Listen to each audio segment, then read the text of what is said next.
यह गीत दिल दिया है जहां भी देंगे, ये हमारा कमिटमेंट वाला गीत है। हम क्या कहना चाहते हैं ये सब कुछ इस गीत में बयान किया हुआ है। भाव का गीत। बहुत बहुत शुक्रिया। मेरे पास एक दो पर्चियां आई हैं जो पढ़ने लायक हैं। पर्चियां बहुत सारी आ रही हैं। हमारी एक कार्यकर्ता साथी हैं, वो कहती हैं कि जुल्म की हदें इंतहा मिटाने का वक्त है, जुल्म की हदें इंतहा मिटाने का वक्त है, अब तानाशाही के खिलाफ आवाज उठाने का वक्त है। क्यों डरे हम जेलों के खौफ से, आंखों में आंखें डाल जुर्रत दिखाने का वक्त है। साक्षी कहती है हमारी करावल नगर से। बहुत बहुत शुक्रिया साक्षी। हमारे बीच हम शुक्रिया अदा करते हैं, आभार व्यक्त करते हैं। हमारे बीच महाराष्ट्र से पधारे हुए हैं पूर्व हाई कोर्ट के उच्च न्यायालय के पूर्व न्यायाधीश कुलसे पाटिल जी, जो सॉलिडेरिटी में हमारे बीच आए हुए हैं। अरविंद केजरीवाल जी की बेबुनियाद गिरफ्तारी के खिलाफ हमारी हक और इंसाफ की आवाज में अपनी आवाज बुलाने आए हुए हैं। आप सबसे मैं गुजारिश करूंगा उनको आवाज देने से पहले कि आप सब लोग गौर से सुने। उनका तजुर्बा, उनके अनुभव, उनकी हिम्मत, उनका हौसला सब कुछ सुनने लायक होगा। मैं आग्रह करूंगा आदरणीय पाटिल साहब से कि वो मंच पे आए और हम सभी साथियों को जो अपने देश से प्यार करते हैं, अपने नेता से प्यार करते हैं और इस नाइंसाफी के खिलाफ यहाँ इकट्ठा हुए हैं, उन्हें गाइड करें, उन्हें दिशा दिखाएं। आदरणीय पाटिल जी, तालियों से स्वागत करें एक बार पाटिल साहब का। ये ठीक है।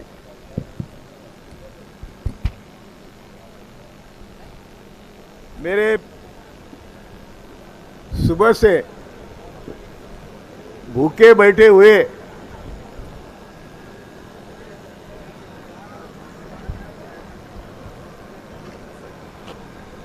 हेलो,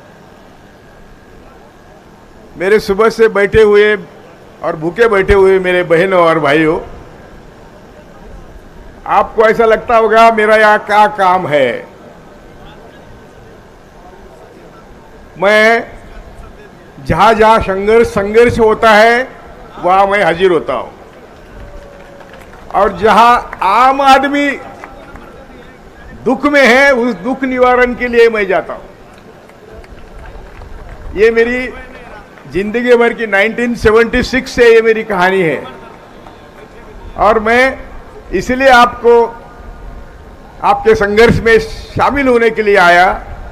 आजकल जो भी आज की सरकार के खिलाफ दहाड़ लगाता है उसको तिहाड़ जेल में जाना पड़ता है, ये मैं जानता हूं। लेकिन मैं दावे के साथ कहता हूं, मैं क्रिमिनल लॉयर था और जस्टिस भी था। केजरीवाल जी की जो अरेस्ट है वो गुनहगार की अरेस्ट नहीं है, वो राजनीतिक अरेस्ट है, और राजनीतिक अरेस्ट 100% राजनीतिक है। ऐसा कभी भी इतना, जब भी ऐसे देश में अन्याय हुए मैं सब जगह जाया करता हूं, सबको मिलता हूं। केजरीवाल जी से भी मैं मिलना चाहता हूं, उनसे मेरी कई बार मुलाकात हुई है। लेकिन आज मैं दावे के साथ कहता हूं कि ये सिर्फ राजनीतिक अरेस्ट है, और जिसके खिलाफ हम सब ने,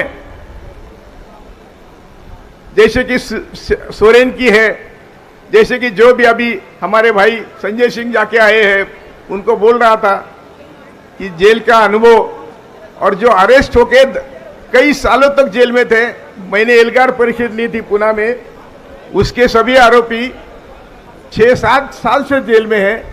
अभी बोलते हैं कि इनके खिलाफ कुछ नहीं है, उनको छोड़ो। तो ये लोगों को 6 साल जेल में रखा क्यों? उसमें स्टेन फादर जैसा आदमी गुजर गया जेल में। तो ये जो चल रहा है ये सब लोग हम देख रहे हैं, लेकिन हमारी दिक्कत है हम सब लोग बटे हुए हैं। हम अन्याय के खिलाफ जात धर्म पंथ छोड़ के खड़े नहीं होते। मैं आप सबको नमन करता हूं कि आप यहां खड़े हैं, संघर्ष के खिलाफ लड़ रहे हैं। मैं आपके साथ लड़ने को तैयार हूं।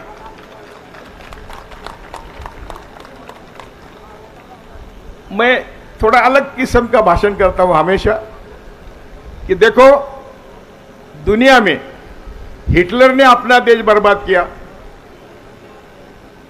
मुसोलिनी ने अपना देश बर्बाद किया, अमेरिका ने जापान को बर्बाद किया, लेकिन वो देश आज भी हमसे हजारों गुना आगे है। क्यों है? तो उनके यहां जापान में थोड़ी वर्ण व्यवस्था थी, लेकिन मुसोलिनी और हिटलर के देश में नहीं थी। जापान में समुराई नाम की एक जात थी जो ऊंची समझती थी खुद को। जब अमेरिका ने जापान बर्बाद किया तो उन्होंने डिक्लेयर किया कि हम आज से सभी नीची जाति के लोग हैं, हमें उच्च जाति के कोई बेनिफिट नहीं लेने चाहिए। देश को जब साथ लेना है तो हम सबको साथ लेना पड़ता है, और वो लेने के लिए जो हमारे भेद है वो मिटाना पड़ते हैं। हम सब, आप सब पढ़े लिखे लोग हैं, आप घर जाके सोचो कि हमारे देश का विकास क्यों नहीं हो रहा है। सभी तरह के संघर्ष हुए, 5000 सालों से हम जाति धर्म में बटे हुए हैं। क्या बोलते हैं, स्वर्ग की नालूस, नरक का डर, और 33 करोड़ ईश्वर आपके सर पर बिठाए हुए हैं। आप स्वतंत्र विचार नहीं कर सकते। केजरीवाल जी सर के और जो नेता है, राहुल गांधी हो, ये सब जो आज विचार कर रहे हैं कि हम सब स्वतंत्र विचार के बने, हम सब व्यवस्था के खिलाफ लड़ने के लिए तैयार हो जाए, ये सब अभी परिवर्तन हो रहा है।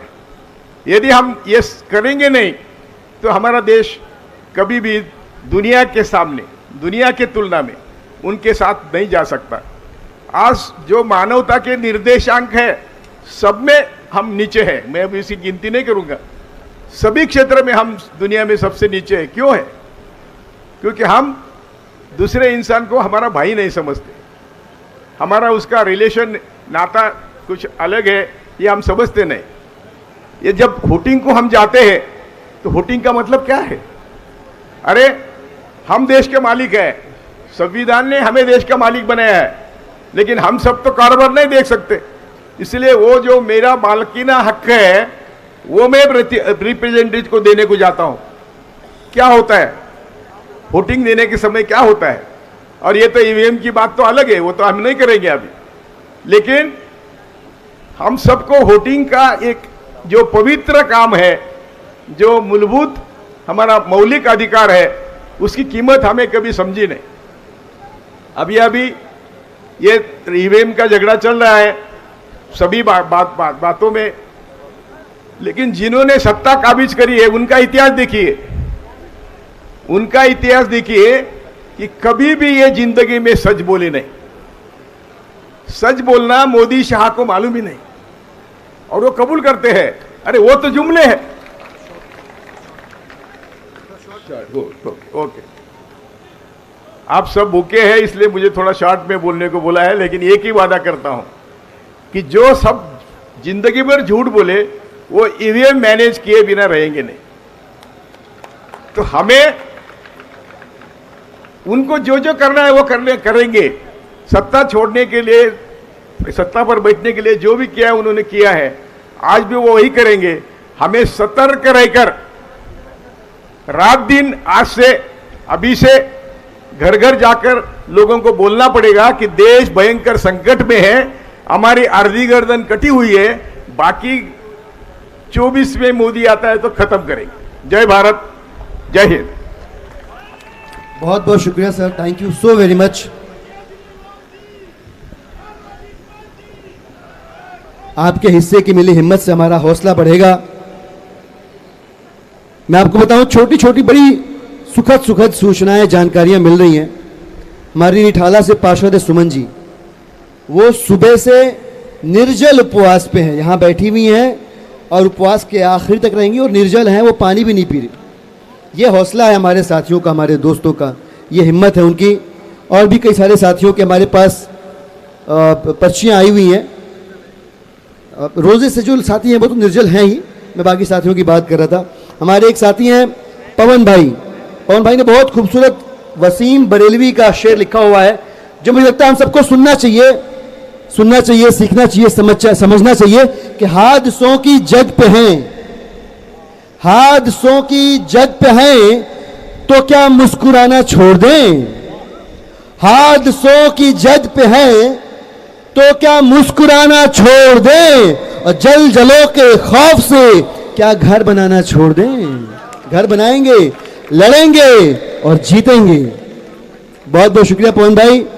और भी हमारे साथी हमारे बीच हैं, हमारे साथी यमुनानगर से आए हुए सुशील जी हमारे साथ हैं, हमारे साथ यमुनानगर से कुलविंदर राणा जी हैं, हमारे साथ मनोज यादव जी हैं, बड़का जिला प्रतापगढ़ से हमारे साथ। मैं सारी बातें पढ़ नहीं पाऊंगा पर मैं आपकी मौजूदगी नजरअंदाज ना हो इसलिए मैं आपके नाम पढ़ दे रहा हूं। शिव कुमार जी हैं बवाना विधानसभा से। बहुत बहुत शुक्रिया आप सभी लोगों का यहाँ मौजूदगी दर्ज कराने के लिए, हौसला देने के लिए, हिम्मत देने के लिए। एक ऐसे ही हौसले का गीत है, उम्मीद का गीत है, हिम्मत का गीत है, हम होंगे कामयाब। सुना आप लोगों ने? आप सब लोग गाएंगे साथ में? सब लोग गाएंगे? सबको आता होगा, बचपन से गा रहे हैं हम होंगे कामयाब। मंच पे जो हमारे साथी हैं उनसे गुजारिश है, हम होंगे कामयाब आप गाएं। और हमारे जितने भी क्रांतिकारी जांबाज देशभक्त दोस्त भाई हैं वो भी आपका साथ देंगे, हम होंगे कामयाब। Thank you. हम होंगे कामयाब, हम होंगे कामयाब, हम होंगे कामयाब एक दिन। ओ मन में है विश्वास, पूरा है विश्वास, हम होंगे कामयाब एक दिन। हम होंगे कामयाब, हम होंगे कामयाब, हम होंगे कामयाब एक दिन। ओ मन में है विश्वास, पूरा है विश्वास, हम होंगे कामयाब एक दिन।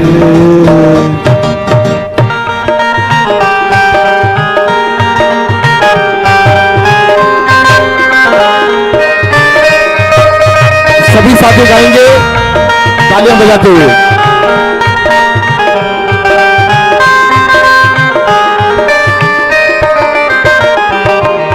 होगी शांति चारों ओर, होगी शांति चारों ओर, होगी शांति चारों ओर एक दिन।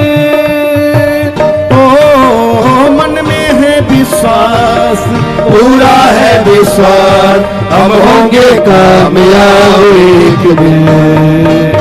हम होंगे कामयाब, हम होंगे कामयाब, हम होंगे कामयाब एक दिन। ओ मन में है विश्वास, पूरा है विश्वास, हम होंगे कामयाब एक दिन। हम होंगे कामयाब एक दिन। हम होंगे कामयाब एक दिन। नहीं डर किसी का हार, नहीं डर किसी का, नहीं डर किसी का हार दिन। मन में है विश्वास, पूरा है विश्वास, हम होंगे कामयाब एक दिन। हम कामयाब, हम होंगे कामयाब, हम होंगे कामयाब एक दिन। ओ मन में है विश्वास, पूरा है विश्वास, हम होंगे कामयाब एक दिन। हम होंगे कामयाब एक दिन। हम होंगे कामयाब एक दिन। हम होंगे कामयाब एक दिन। भारत माता की, भारत माता की इंकलाब। ऐसे नहीं, गोपाल जी वाली स्टाइल में दोनों हाथ उठा के बोलिए, जोर से बोलिएगा, भारत माता की, भारत माता की, वंदे वंदे, इंकलाब इंकलाब। बहुत बहुत शुक्रिया। हमारे बीच दिल्ली के नगर निगम की जिम्मेदारी संभाले, दिल्ली के नगर निगम के जरिए दिल्ली वालों की सेवा करती हुई हमारी बहन डॉक्टर शैली ओबराय जी हमारे बीच हैं, वे भी उपवास पे हैं। मैं उनसे आग्रह करूंगा, हम सभी साथियों को आपके हिम्मत की, आपके हौसले की सख्त जरूरत है। आप मंच पे आए, जोरदार तालियों से एक बार स्वागत करें शैली जी का। आए और अपनी बात रखें। शैली ओबराय जी। सबसे पहले शुरू करेंगे, एक जोरदार नारा लगाएंगे, भारत माता की, भारत माता की। अरविंद केजरीवाल, अरविंद केजरीवाल, आम आदमी पार्टी, आम आदमी पार्टी। आज मंच पर उपस्थित हमारे आम आदमी पार्टी के सभी शीर्ष नेतृत्व, सभी हमारे नेतागण, सभी विधायक और आज भारी संख्या में मौजूद यहाँ पर कार्यकर्ता, आपको मैं धन्यवाद देना चाहती हूँ। और जिस प्रकार आप लोगों का साथ और प्यार हमारे को इस मुश्किल स्थिति में जो मिल रहा है, मैं उसको सलाम करती हूँ। और सबसे बड़ी बात, आज संजय भैया ने एक बात बोली गाने में, ना डरेंगे ना झुकेंगे और ना ही रुकेंगे। इसी नारे के साथ हम लोग आगे जाते हुए भारतीय जनता पार्टी को आज इस मंच के माध्यम से बताना चाहते हैं कि हमारा एक एक नेता और हमारा एक एक कार्यकर्ता इन झूठे फर्जी केसों से डरने वाला। ऐसे ही हम लोग आगे बढ़ेंगे। और जिस प्रकार भारतीय जनता पार्टी ने माननीय मुख्यमंत्री अरविंद केजरीवाल जी को गैर कानूनी तरीके से गिरफ्तार किया है, पहले सतेंद्र जैन जी को गिरफ्तार किया, मनीष सिसोदिया जी को गिरफ्तार किया और अब मुख्यमंत्री जी को गिरफ्तार किया, इसका जवाब जनता देगी, क्योंकि जनता ही सबसे बड़ी ताकत है। हमारा जो नारा है, जेल का जवाब, जेल का जवाब। और हमारे नेता संजय भैया जब शेर बाहर आए जेल से, जैसे वो दहाड़े, उसे भारतीय जनता पार्टी की नींद तो जरूर उड़ गई है, ये हम सबको मालूम है। रावण ने भी खूब अहंकार किया था। रावण को अहंकार था अपने ज्ञान का, रावण को अहंकार था अपनी लंका का। पर ये जो सत्ता में बैठे केंद्र सरकार में जितने नेतागण हैं, उनको ये समझना पड़ेगा कि कुर्सी कभी किसी की परमानेंट नहीं हुई। जनता जवाब देगी इस तानाशाही की। और अब भारतीय जनता पार्टी को इससे पक्का श्योर हो गया है कि सिर्फ एक ही नेता है, वो है माननीय मुख्यमंत्री अरविंद केजरीवाल जी, जो सिर्फ और सिर्फ भारतीय जनता पार्टी को टक्कर दे सकते हैं। आप लोग हमारी ताकत हैं। तमाम जितने कार्यकर्ता, पहले दिल्ली सरकार में 3 बार हमारी सरकार बनी, फिर पंजाब में हमारी सरकार बनी, और जब 15 साल के बाद नगर निगम भारतीय जनता पार्टी के हाथ से छूटी, तो भारतीय जनता पार्टी में एक बौखलाहट आ गई।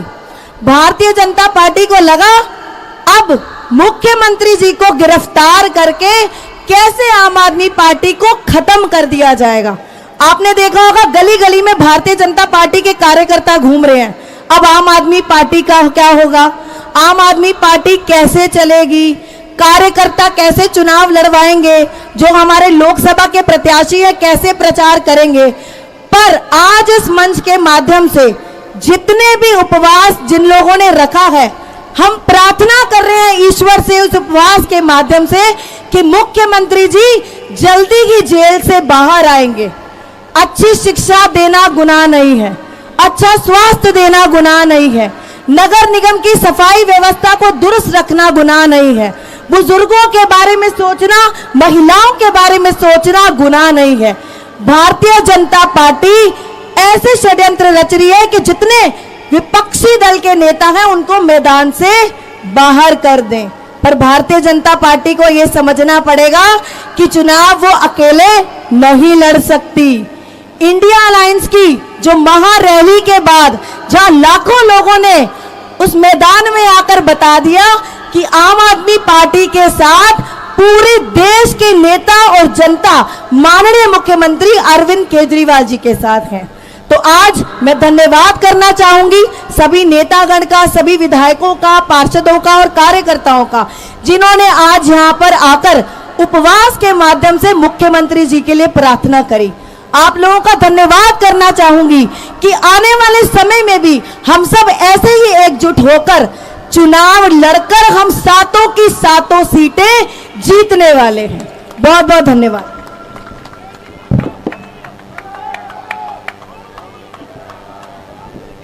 बहुत बहुत शुक्रिया शैली जी, आपने अपनी बात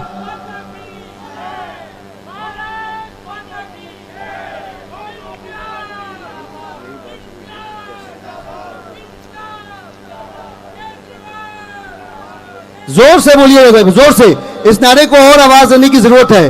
अरविंद केजरीवाल, अरविंद केजरीवाल, अरविंद केजरीवाल, नरेंद्र मोदी का एक ही काल, नरेंद्र मोदी का एक ही काल, नरेंद्र मोदी का एक ही काल।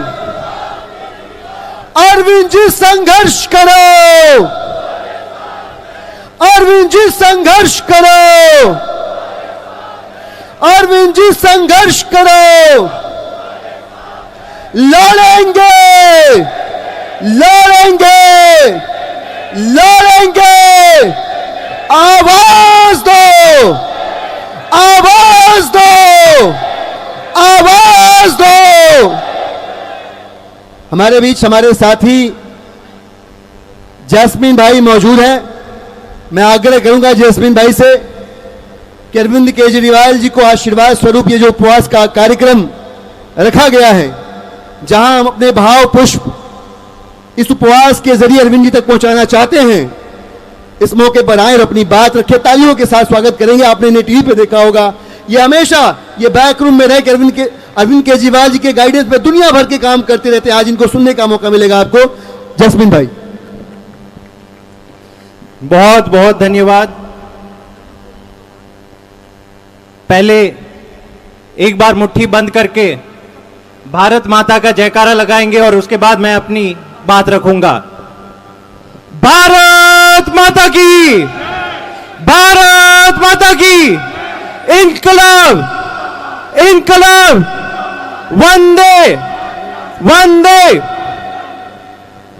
मंच पर उपस्थित पार्टी के तमाम शीर्ष नेतृत्व, हमारे सबसे प्रिय और प्रेरणा के स्रोत संजय जी, तमाम राज्यसभा के सांसद, दिल्ली प्रदेश अध्यक्ष गोपाल राय जी, दिल्ली सरकार के तमाम मंत्री विधायक, एमसीडी के मेयर डॉक्टर शहरी अबोराय और बहुत तमाम यहाँ के जो काउंसिलर उपस्थित हैं और तमाम आम आदमी पार्टी के कार्यकर्ताओं को मेरा नमस्कार, मेरा प्रणाम।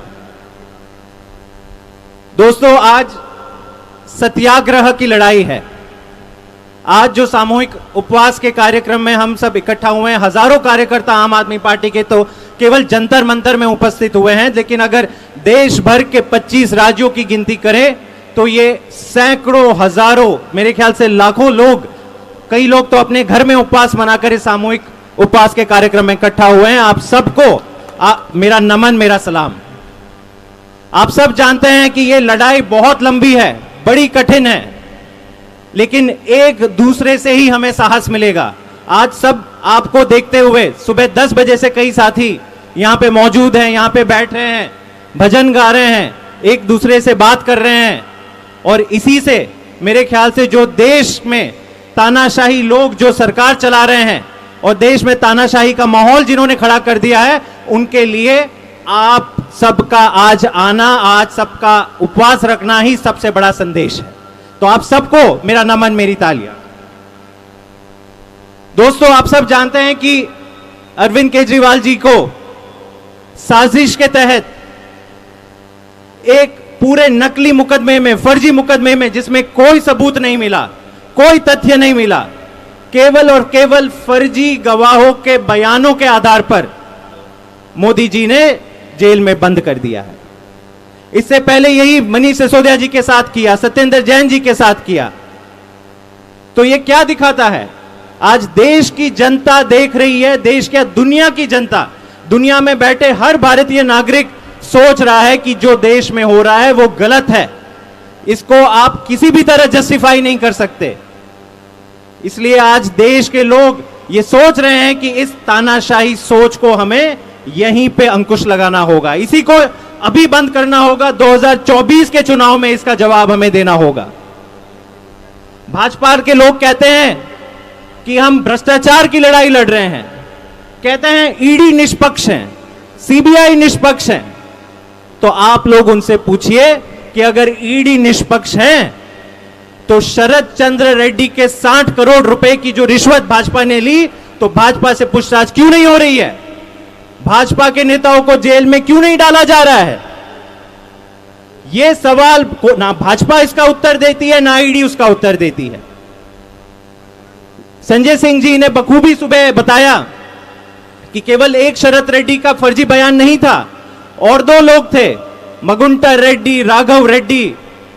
इन तमाम लोगों के नकली फर्जी बयानों के आधार पर यह पूरा षड्यंत्र रचा गया और हमारे नेशनल कन्वीनर मुख्यमंत्री अरविंद केजरीवाल जी को गिरफ्तार किया गया।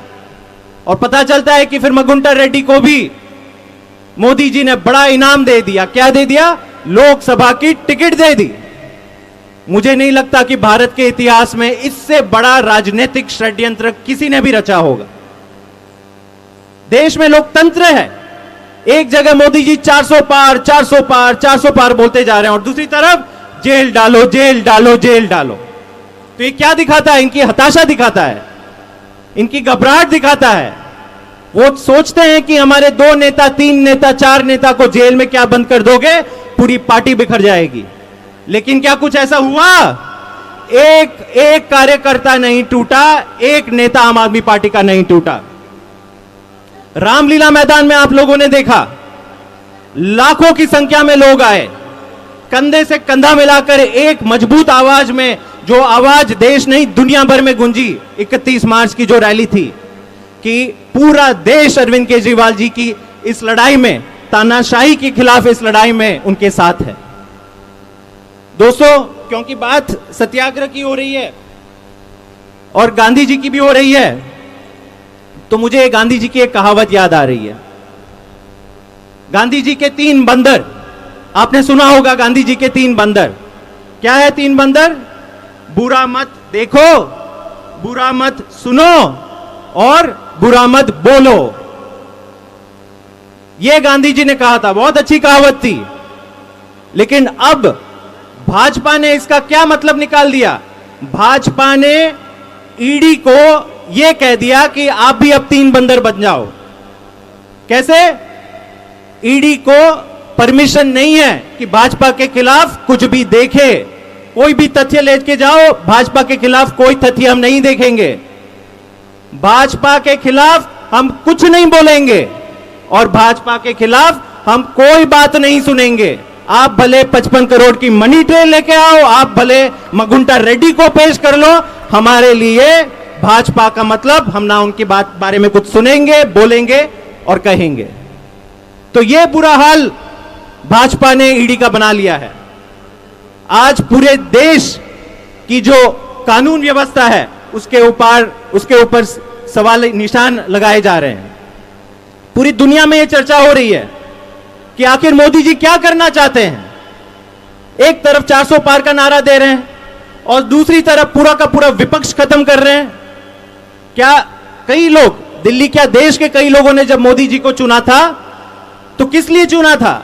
महंगाई दूर करने के लिए चुना था, गरीबों के लिए कुछ मदद करने के लिए चुना था, रोजगार लाने के लिए चुना था। इसलिए नहीं चुना था कि देश के तमाम विपक्ष को आप जेल में डाल दो, चुनाव ही खत्म कर दो।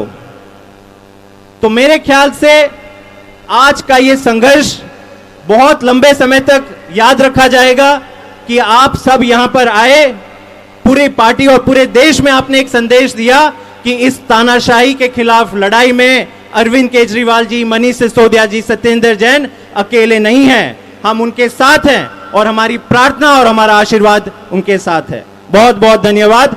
जय हिंद, जय भारत।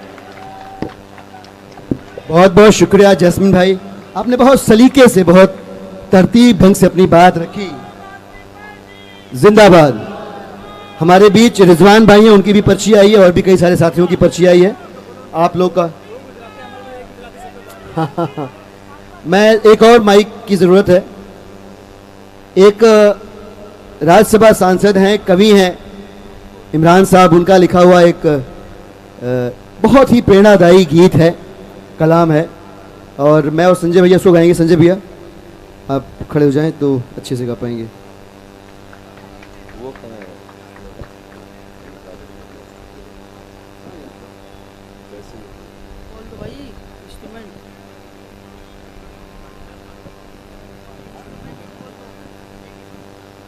एक बार जोरदार नारा लगाएंगे, इंकलाब जिंदाबाद। ठीक है तो भाई, तो आप लोग भी साथ में दोहराएंगे इस गीत को। अच्छा लगेगा, आप सबको अच्छा लगेगा। कि धीमे धीमे कहता क्या है शोर मचा, धीमे धीमे कहता क्या है शोर मचा, ये हाकिम चा सुनता है शोर मचा, ये हाकिम चा सुनता है शोर मचा, गूंगों में रह कर गूंगा हो जाएगा, गूंगों में रह कर गूंगा हो जाएगा, तू तो शोर मचा सकता है शोर मचा, तू तो शोर मचा सकता है शोर मचा, खामोशी बद शगुनी लेकर आती है, खामोशी बद शगुनी लेकर आती है, शोर बड़ा अच्छा होता है शोर मचा, बोल नहीं सकते हैं जो सब मुर्दा हैं, बोल नहीं सकते हैं जो सब मुर्दा हैं,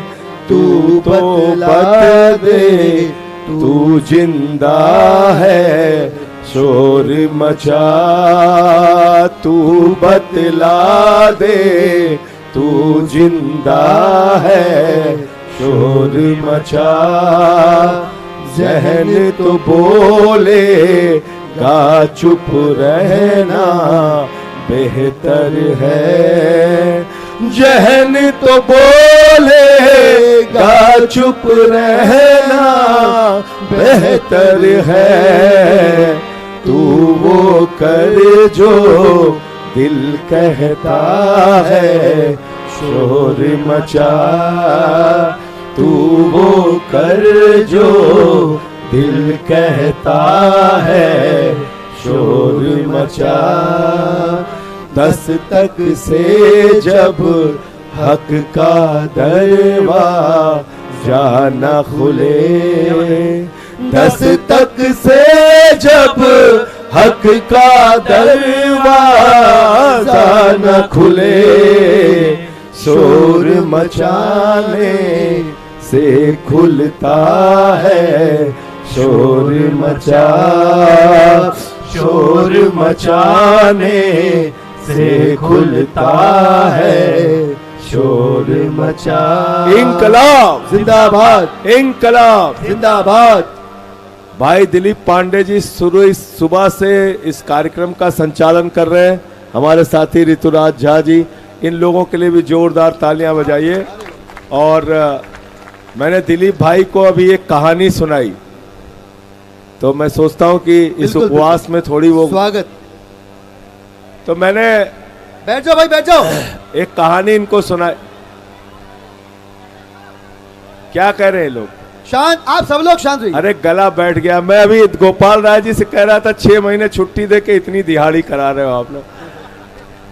नारा भी लगाना है, भाषण भी देना है और गीत भी सारा गाना कोटा है। पूरा करना है। एक और गाय, हाँ सुना देंगे, बैठ जाओ बैठ जाओ।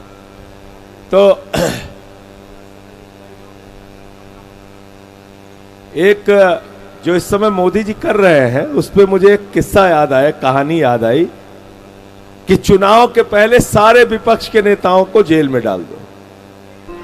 तो मोदी जी की हालत वही हो गई है कि एक बार जोर से चिल्लाता हुआ एक लड़का अपने बाप के पास पहुंचा। उसने कहा, पापा आज हम फर्स्ट आ गए, पापा आज हम फर्स्ट आ गए, पापा आज हम फर्स्ट आ गए। बेटे ने उसको पिता ने उसको गले लगाया, अपने बेटे को उछाला, बोले वाह बेटा फर्स्ट तो आ गया। कितने प्रतियोगी थे तेरी दौड़ में? बोला अकेले ही दौड़ रहा था पापा, पापा मैं अकेले दौड़ रहा था, फर्स्ट आ गया। तो केजरीवाल को अंदर डाल दो, सिसोदिया को अंदर डाल दो, सत्येंद्र जैन को अंदर डाल दो, हेमंत सोरेन को अंदर डाल दो, जब अकेले चुनाव लड़ना है? तो मोदी जी की हालत फिलहाल वही हो गई है। आप लोगों से बहुत डरे हुए हैं, केजरीवाल जी से डरे हुए हैं। और मैंने पहले भी कहा, फिर कह रहा हूं, जो 400 सीट पा रहा होता है वो ऐसे घटिया काम नहीं करता है। धन्यवाद। बहुत बहुत शुक्रिया संजय भैया इस बेहतरीन कहानी के लिए जिसको सब समझ रहे हैं।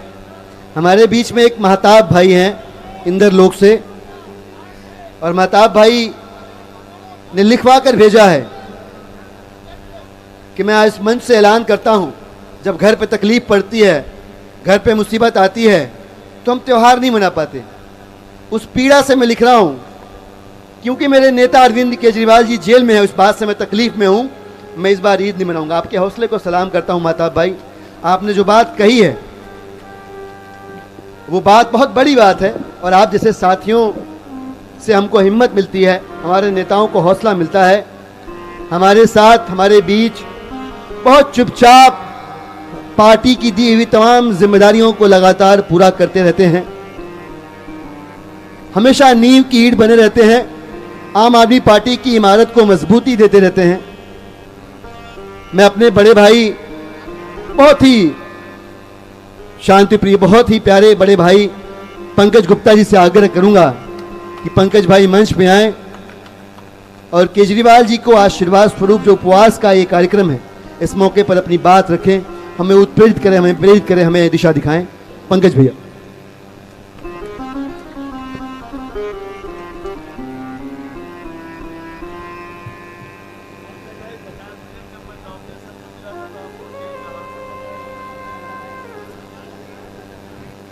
तो पार्टी में वो सैंडविच आप लोग खाते होंगे, खाएं सब लोग सैंडविच खाते हैं ना? तो सैंडविच में हमारे पार्टी में भी ऐसा ही थोड़ा है। एक तरफ संजय भाई हैं, एक तरफ गोपाल जी हैं। सैंडविच के दो हिस्से जो बड़े बड़े जोरदार जोरदार भाषण देते हैं, और बीच में गाजर, मूली, खीरा, ककड़ी की तरह हम लोगों को डाल दिया जाता है। तो वही हाल है कि अपना अपना थोड़ा थोड़ा कुछ करो, थोड़ा स्वाद दो और चल दो। हाँ? पर इससे पहले कि मैं अपनी बात शुरू करूं, बहुत गंभीर मौका है। कुछ 2-4 अगर दिलीप भाई इजाजत दें तो 2-4 लाइन कह दूं।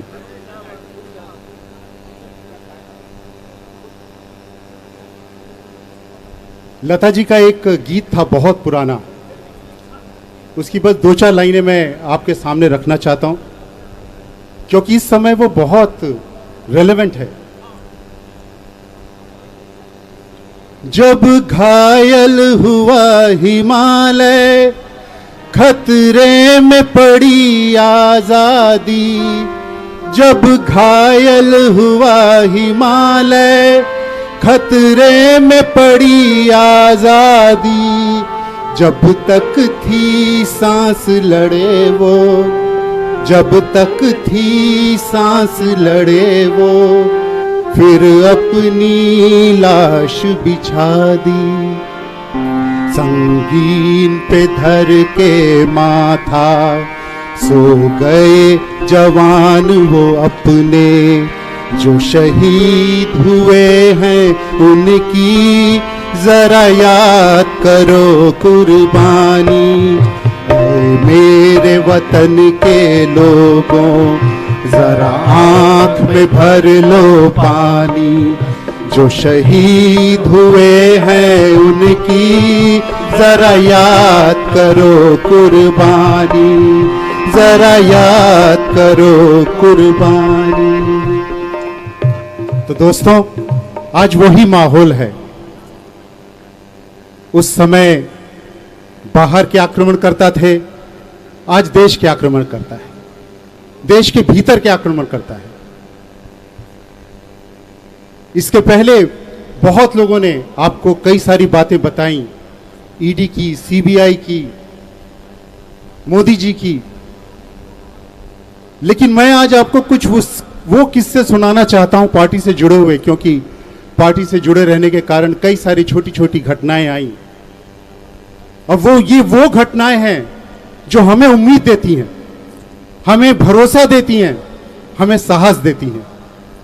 सबसे पहले मैं आज जो हमारी माताएं बहनें यहां सुबह से बैठी हुई हैं, जिस शिद्दत से वो घर के काम कर कर, अपने बच्चों का ख्याल कर कर, और शायद अपने पतियों का भी थोड़ा ध्यान कर कर आई होंगी, उसी शिद्दत से वो इस पार्टी का काम करती हैं, पार्टी के कंधे से कंधा मिलाकर अपना पूरा योगदान देती है। मैं आप सबसे निवेदन करता हूं, जोरदार तालियों से उन बहनों की एक बार बहुत जोरदार स्वागत करिए। उनसे हमें हिम्मत मिलती है, साहस मिलता है, ताकत मिलती है।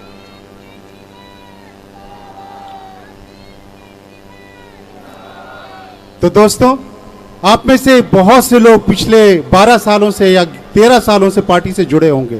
कौन है जो 2011 से हमारे साथ जुड़े हुए हैं? सभी लोग वही हैं। बहुत बहुत धन्यवाद। आप लोगों को ध्यान होगा कि यहाँ पर एक छोटा सा हमारा ऑफिस हुआ करता था हनुमान मंदिर पे, याद है सबको? याद है ना? हम वहां से शुरू हुए थे। वो हमारे एक कार्यकर्ता की देन थी। हमारे पास पैसा नहीं था, हमारे पास कोई साधन नहीं थे, तो उस भाई ने हमें कहा कि जब तक आपको कुछ और नहीं मिल जाता, आप हमारे इस छोटे से घर से अपना काम शुरू करिए। हनुमान मंदिर पर के पास ही वो छोटा सा पार्टी का ऑफिस था। मुझे ध्यान है, मैं एक छोटा सा किस्सा सुना रहा हूं दोस्तों, क्योंकि आपको पता चलेगा इस देश की जनता आपसे, अरविंद केजरीवाल से क्या उम्मीद करती है। और मैं जो 2-3 छोटी छोटी बातें बताऊंगा वो सब उन्हीं से जुड़ी हुई है। तो एक दिन आपको ध्यान होगा कि वहां पर एक झरोका हुआ करता था फर्स्ट फ्लोर पर, याद है? देखा होगा आप लोगों ने। तो वहां पे कभी कभी हम भी खड़े हो जाते थे। एक दिन मेरी आंखों दिखी बात आपको बता रहा हूं, और मैं कई लोगों को ये कहानियां सुना चुका हूं, हो सकता है आपको भी सुनाई हुई हो। एक दिन मैं झरोके पे खड़ा था अपने कुछ साथियों के साथ, शाम का समय था, 4-5 बजे का। उसी समय एक साइकिल से एक व्यक्ति हमारे ऑफिस के सामने आया। गेट था, छोटा सा गेट के बाहर आया। उसने अपनी साइकिल खड़ी करी, साइकिल से उतरा, और साइकिल से उतरकर उसने हमारे ऑफिस को ऐसे प्रणाम किया, अपनी साइकिल पर बैठा और चला गया। दोस्तों, आप समझो उस व्यक्ति की क्या उम्मीद थी। उस व्यक्ति की आपसे क्या उम्मीद थी? वो ये सोच रहा था कि जो आज तक इन सरकारों ने पूरा नहीं किया, जिन उम्मीदों को इन सरकारों में से किसी ने सोचा भी नहीं, वो उम्मीद ये आज शुरू हुई पार्टी, अरविंद केजरीवाल की पार्टी, आपकी पार्टी उन उम्मीदों को पूरा करेगी। और मैं बड़े फक्र से कहता हूं दोस्तों, मुझे बहुत फक्र होता है जब मैं ये समझता हूं कि मुझे आपके साथ काम करने का मौका मिला, अरविंद जी के साथ काम करने का मौका मिला, इन सब साथियों के साथ काम करने का मौका मिला। क्योंकि उन दिनों अरविंद केजरीवाल जी ने जो गारंटी ली थी, गारंटी तो आजकल सभी लेने लग गए, आपने देखा होगा। हाँ, अरविंद जी की तो 5-6 गारंटी होती है, उन्होंने पूरा करके देते हैं वो। लेकिन उनको देखा देखी सभी ने सोचा हम भी गारंटी ले लें, हम भी ले लें, हम भी ले लें। लेकिन जनता को मालूम है ना कि वो गारंटी नहीं है। क्या है? क्या है? जोर से बोलो, उनको सुनना चाहिए। हाँ, जुमला। तो ये उम्मीद थी उसकी कि उसकी जो उम्मीदें हैं वो ये पार्टी अरविंद केजरीवाल पूरा करेगा। और मैं आपको बता रहा था कि मुझे बहुत फक्र होता है मैं जब ये देखता हूं कि हमारी सरकार ने, अरविंद केजरीवाल की सरकार ने हर घर में जो गारंटी कही थी वो पूरी की। हर घर में पानी पहुंचा, हर घर में बिजली पहुंची। जो बच्चे कभी शिक्षा का मुंह तक नहीं देखना चाहते थे, स्कूल नहीं जाना चाहते थे, मैं जाके जब उनसे मिलता हूं तो देखता हूं आतिशी जी जो स्कूल चला रही हैं, वहां पे बच्चे घूम घूम कर जोश में आकर बताते हैं, आइए हमारा स्कूल देखिए, ये क्लास देखिए, ये टीचर से मिलिए, हमारा ऑडिटोरियम देखिए, हमारे ग्राउंड देखिए, ऐसे स्कूल बना दिए हैं। और वो कल संजय भाई बता रहे थे, गुजरात में टेंट का हाउस लगा के उसकी फोटो लगाकर किसी ने स्कूल दिखाया। नहीं, बिल्कुल सही है। तो ये फर्क है। एक दूसरा किस्सा मैं सुनाता हूं, और बड़े भावुक किस्से हैं ये। मैं सिर्फ आपको ये बता रहा हूं कि आपसे जो उम्मीदें इस देश की हैं उसको पूरा करना आपकी जिम्मेदारी है। एक बार अरविंद जी के साथ कहीं चुनाव प्रचारण में जाने का मौका मिला, गाड़ी में थे, सामने अचानक बहुत भीड़ थी, गाड़ी रोकनी पड़ी। एक बूढ़ी अम्मा अरविंद जी सामने बैठे हुए थे बाएं साइड पर, आई और दरवाजा खटखटाने लगी। अरविंद जी ने अपना शीशा नीचे किया। शीशा जैसे ही नीचे किया, उस बूढ़ी अम्मा ने एकदम जोर से अरविंद जी को पकड़ लिया। पकड़कर उसको आशीर्वाद देने लगी, उनके चूमने लगी, और आंखों में उसके आंसू आ गया। मैं सिर्फ ये देखकर कि एक व्यक्ति, एक अम्मा अरविंद जी इस पे किस तरह का भरोसा करती है, मैं भौचक्का था। और ये उस सिर्फ एक अम्मा की बात नहीं है दोस्तों, इस पूरे देश की ये बात है। आज देश का हर नागरिक आज अरविंद जी पे उसी तरह का भरोसा करता है। जब हमारे चुनाव के वो प्रचार होता है तो कश्मीर से लेकर कन्याकुमारी तक, गुजरात और राजस्थान से लेकर मेघालय, मिजोरम, नागालैंड, असम के हमारे कार्यकर्ता दिल्ली में पहुंचते हैं, पंजाब में पहुंचते हैं। कोई ऑफिस में आकर ये नहीं कहता कि मुझे पैसे दो, मुझे घर दो, मुझे खाना दो, कोई नहीं कहता। दोस्तों वो क्या करते हैं, सुबह बोलते हैं, अपनी टीम से मिलते हैं, एक प्ले कार्ड उठाते हैं, ग्रुप्स में जाते हैं, उन्हें जो काम दिया जाता है सड़क पर खड़े होकर करना शुरू कर देते हैं। शाम को वापस आते हैं, 15 दिन अपना प्रचार करते हैं और बिना बताए चले भी जाते हैं, बिना बताए, सिर्फ इसलिए क्योंकि उन्हें भी ये उम्मीद है कि जिसे कोई नहीं बदल सका, मोदी जी तो बिल्कुल ही नहीं बदल सकेंगे, जिसे कोई नहीं बदल सका उसे अरविंद केजरीवाल उस देश को बदलेगा। दोस्तों कल की बात है, तीसरी बात कल की बात है, मैं ऑफिस से टैक्सी से जा रहा था।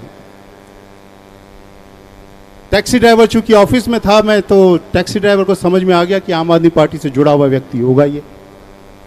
बातें होने लगी और बातों बातों में उसने पूछा कि क्या आप लोग कल उपवास कर रहे हो? तो मैंने बोला हाँ उपवास कर रहे हैं। तो दोस्तों उसने क्या कहा, उसने कहा सर आप घबराइए मत, हमारे यहाँ भी हमारे बहुत सारे साथी हैं जो आपके साथ मिलकर भले ही वहाँ आए ना आए, लेकिन हम सब मिलकर भी उपवास करेंगे क्योंकि हमें मालूम है कि अरविंद जी के साथ कितना गलत हुआ। और जिस दिन अरविंद जी को जेल ले जाया गया तो मेरा एक छोटा सा दोस्त है, पेंटर है, वो घर में पेंटिंग का काम करता है, उसका फोन अगले दिन ही आ गया कि सर ये क्या हो गया। मैंने कहा हुआ तो है लेकिन डरने की जरूरत नहीं है। तो कहता है सर आप क्या कह रहे हैं, हम में से कोई भी नहीं डर रहा, हम सब आपके साथ हैं और बिल्कुल भरोसा करिए अरविंद जी जरूर बाहर आएंगे। तो दोस्तों जब ये बातें सुनता हूं ना तो मुझे लगता है ये आज का माहौल भी जो ये संजय जी कह रहे थे 400, ये वो इंडिया शाइनिंग जैसा ही है। ऊपर ऊपर इंडिया शाइनिंग है और नीचे नीचे सब डार्क ही डार्क दिख रहा है मुझे तो। और बहुत बड़ी बात होगी अगर वो 100-200 का आंकड़ा भी इस तरह से पार कर लें, क्योंकि कोई कह नहीं रहा लेकिन ठप्पा सिर्फ बीजेपी के विरोध में ही पड़ेगा इस बार। तो दोस्तों, बस इतना ही कहना है। अरविंद जी चाहे कहीं भी हो, चाहे जेल में हो, चाहे बाहर, वो याद है ना, राम राज्य की हम सब बात करते हैं। राम जी तो अयोध्या में थे नहीं, उनकी खड़ाऊ थी ना वहां पर, जिसके भरोसे भरोसे जी ने 14 साल तक काम किया। तो अरविंद जी के विचार ही हमारे खड़ाऊ हैं। उन्हीं खड़ाऊ के बेस पे, उन्हीं के भरोसे हम, जब तक वो बाहर नहीं आएंगे, दिल्ली की सरकार चलती रहेगी। दिल्ली की सरकार। बहुत बहुत धन्यवाद दोस्तों, इसी तरह से हिम्मत बनाए रखना है। जय हिंद, जय भारत। बहुत बहुत शुक्रिया पंकज भैया। बिल्कुल हम सब लोग हिम्मत बनाए रखेंगे। जो आपने एक बात कही, कैसे उनकी खड़ाऊ रख के और भरत जी ने शासन चलाया था, बिल्कुल वैसे ही उसी भाव से, उसी श्रद्धा से हम लोग काम करेंगे। हमारे बीच दिल्ली की विधानसभा की डिप्टी स्पीकर और मंगोलपुरी विधानसभा से विधायक हमारी बहन राखी बिरलान जी मौजूद हैं, ओज की वक्ता हैं। मैं उनसे आग्रह करूंगा तालियों के साथ उनका स्वागत करिए। बहन राखी जी आए मंच पे, अपनी बात रखें। राखी बिरलान जी, थैंक यू।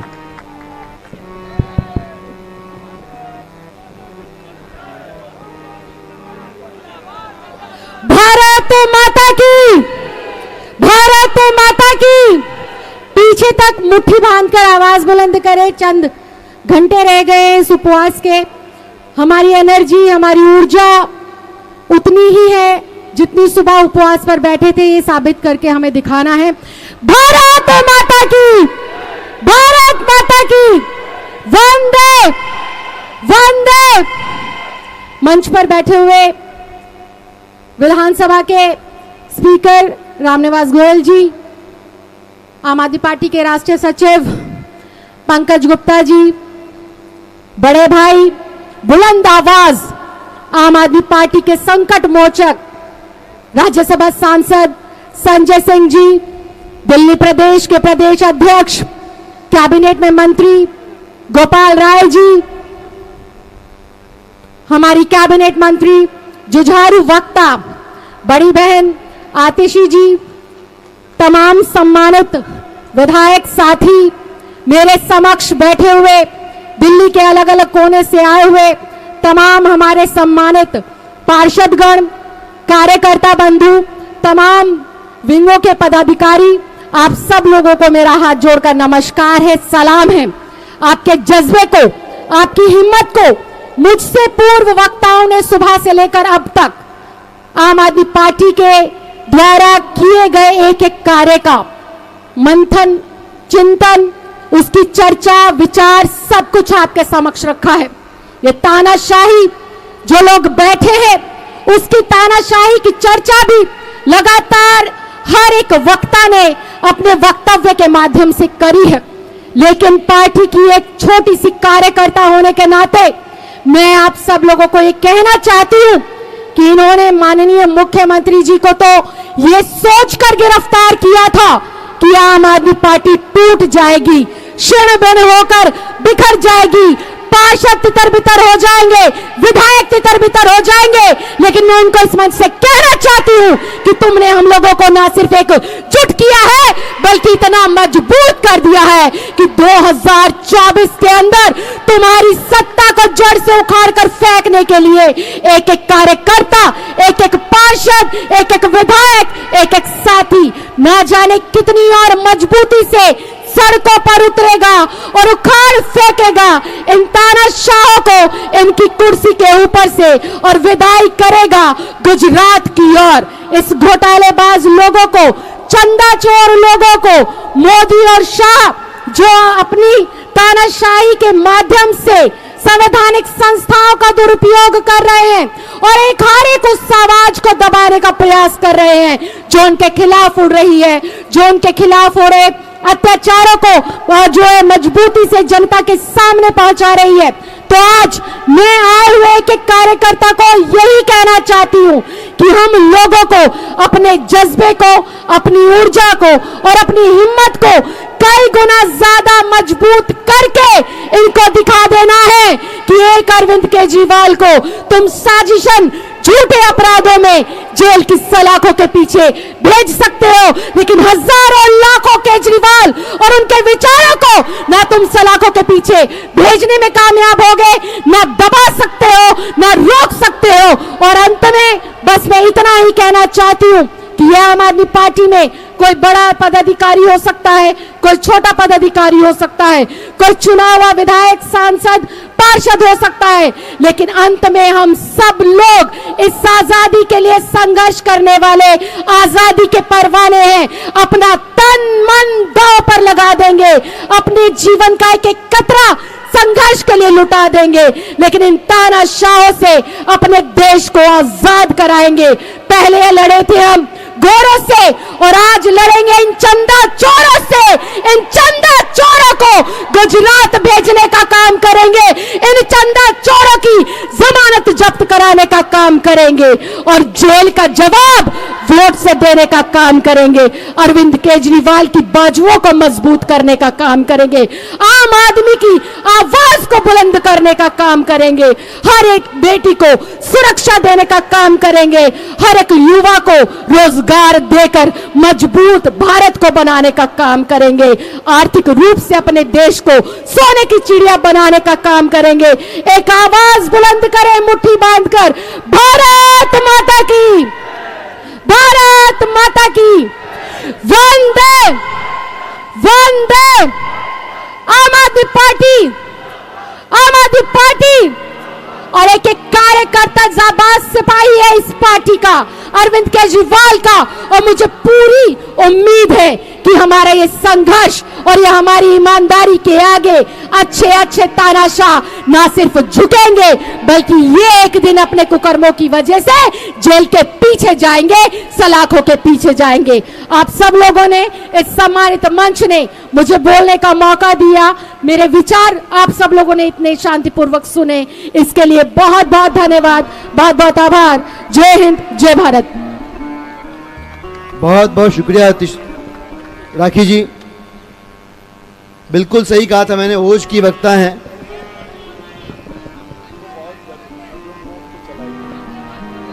नहीं बोलेंगे नहीं भाई, अरे बस 1 मिनट खाली बोलेंगे। ये मीडिया वाले जरूर ध्यान से सुनिए, आप लोग बार बार मोदी जी का नारा चला के हम लोगों को तंग करते हैं, 400 पार 400 पार 400 पार। आज सुनिए आप लोग, 2014 से लेकर अब तक भारतीय जनता पार्टी जब से देश की सत्ता में है, किन किन राज्यों के चुनाव में क्या क्या नारा दिया और क्या परिणाम आया, ये आप सबको जानना बहुत जरूरी है। 2020 के चुनाव में दिल्ली में बीजेपी ने नारा दिया 45 पार, नतीजा क्या हुआ, कितनी सीट आई भाई, 8 सीट आई। 2019 के चुनाव में झारखंड के अंदर बीजेपी ने नारा दिया 65 पार, सीट आई 25 सीट आई 25। 2018 के चुनाव में छत्तीसगढ़ में बीजेपी ने नारा दिया 50 पार, सीट आई 15 सीट आई 15। 2021 के चुनाव में बंगाल में बीजेपी ने नारा दिया 200 पार 200 पार, सीट आई 77 सीट आई 77। 2018 के चुनाव में मिजोरम में बीजेपी ने नारा दिया 21 पार 21 पार, सीट आई 1 1 1। 2020 के चुनाव में बिहार में बीजेपी ने नारा दिया 162 पार 162 पार, सीट आई 125 125। 2019 के चुनाव में हरियाणा में बीजेपी ने नारा दिया 75 पार 75 पार, सीट आई 40 40। 2018 के चुनाव में बीजेपी ने नारा दिया 101 पार 101 पार, सीट आई 73 सीट आई 73। 2018 के चुनाव में मध्य प्रदेश में बीजेपी ने नारा दिया 116 पार 116 पार, सीट आई 109, सीट आई 109। 2024 के चुनाव में बीजेपी ने नारा दिया कर्नाटक में 130 पार, 130 पार। सीट आई 104, सीट आई 104। सबसे मजेदार तमिलनाडु है।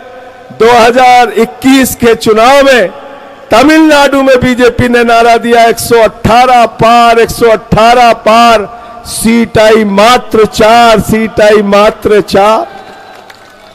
2022 के एमसीडी के चुनाव में दिल्ली के अंदर बीजेपी ने नारा दिया 126 पार, 126 पार।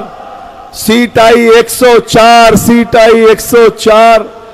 2017 के चुनाव में गुजरात में बीजेपी ने नारा दिया 150 पार, 150 पार। सीट आई 99, सीट आई 99। यह हकीकत है। 2014 से लेके अब तक 13 चुनाव में भाजपाइयों के नारे फर्जी साबित हुए हैं, फर्जी। कितने चुनाव में? जोर से बोलो। तो ये 400 पार का नारा पूरी तरीके से। बहुत बहुत शुक्रिया। बिल्कुल सही बात है। इनके नारे हर बार फर्जी साबित हुए हैं, गलत साबित हुए हैं। अभी हमारे बीच में हमारे पूरब की आन बान शान बुराड़ी से हमारे विधायक साथी संजीव झा जी मौजूद हैं। मैं उनसे निवेदन करूंगा, आग्रह करूंगा, जोरदार तालियों के साथ संजीव भाई का स्वागत करें। संजीव भाई इस मौके पर अपनी बात रखेंगे। संजीव जी। बहुत बहुत धन्यवाद और आभार दिलीप भाई। एक बार जोर से नारा लगाइए, भारत माता की, भारत माता की। अभी हम लोग पीछे बैठकर बात कर रहे थे कि जिस तरह से लगातार 10 बजे से आप सब लोग यहां पर बैठे हैं और कोई भी उठकर नहीं जा रहा है, यह दर्शा रहा है कि किस कमिटमेंट के साथ आप सब लोग यहां आए। एक बार अपने लिए जोरदार ताली बजा दीजिए।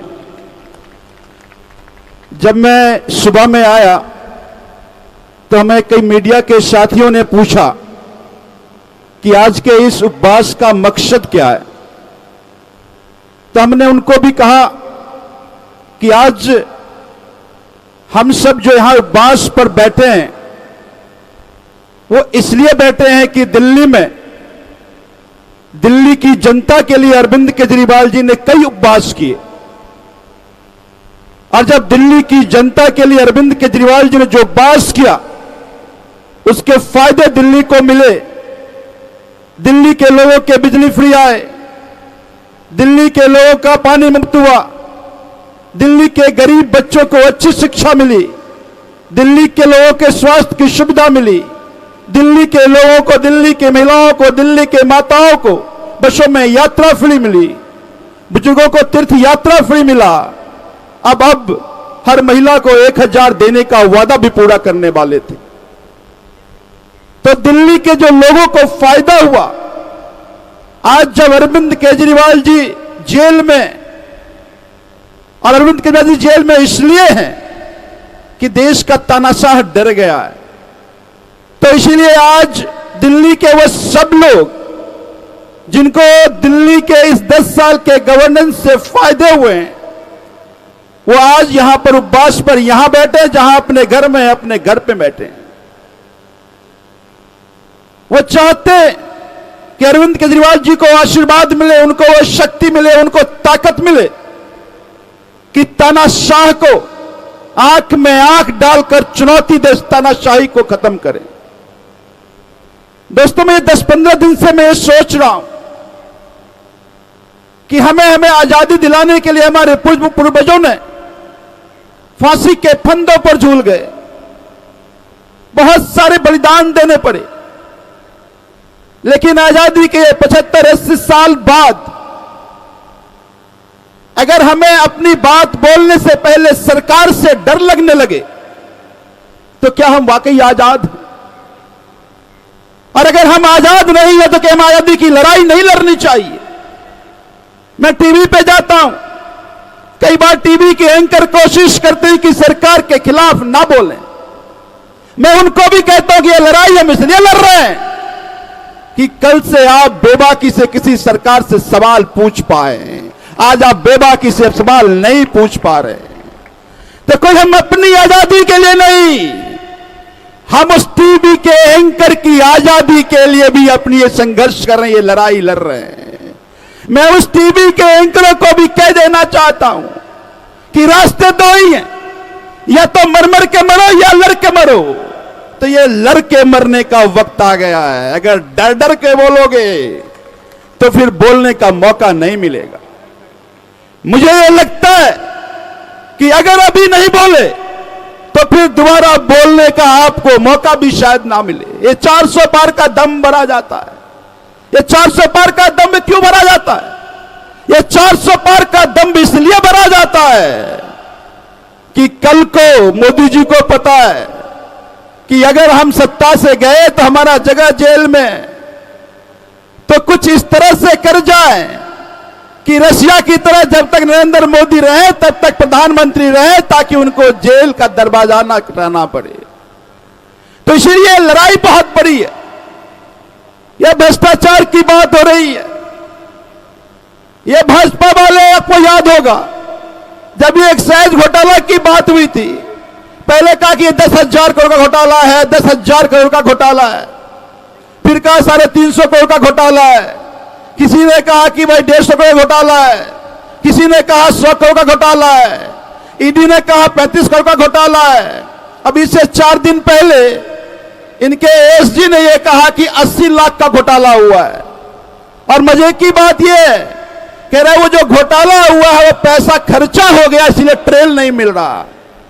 मैं परसों किसी टीवी चैनल पे था, मैंने कहा यही ईडी वाले आज के 10 दिन बाद कहीं ये ना कह दें कि मैं अरविंद केजरीवाल जी के घर गया था छापा मारने के लिए, मैंने दो मफलर देखा था, उसको हमने सीजर रिपोर्ट में नहीं लिखा, लगता है ट्रेल वही है। हम अरविंद जी को कहते हैं मफलर दो, कहते हैं हम नहीं देंगे।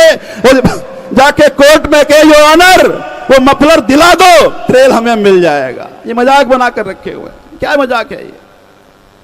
तो मैं ये कहना चाहता हूं दोस्तों, आप इतिहास पढ़ते हैं, आजादी की लड़ाई थी, 1919 में रॉलेट एक्ट लाया था। क्या था रॉलेट एक्ट? यही तो था कि पुलिस को इतना असीमित पावर दे दो कि अगर कोई सरकार के खिलाफ बोले तो बिना सबूत के, बिना गवाह के उसको उठाकर जेल में बंद कर दो। तो अंग्रेज ने लाया था रॉलेट एक्ट और मोदी जी ने लाया पीएमएलए एक्ट। तो अंग्रेजों के उस रॉलेट एक्ट के खिलाफ गांधी जी ने आंदोलन किया था। अब ये मोदी जी के पीएमएलए एक्ट के खिलाफ अरविंद केजरीवाल आंदोलन कर रहे हैं। दोस्तों ये लड़ाई बहुत बड़ी है। हम ये जानते हैं, हम ये मानते हैं कि कई बार आपके जब दिन बुरे आ जाते हैं तो आपके कर्म बुरे हो जाते हैं।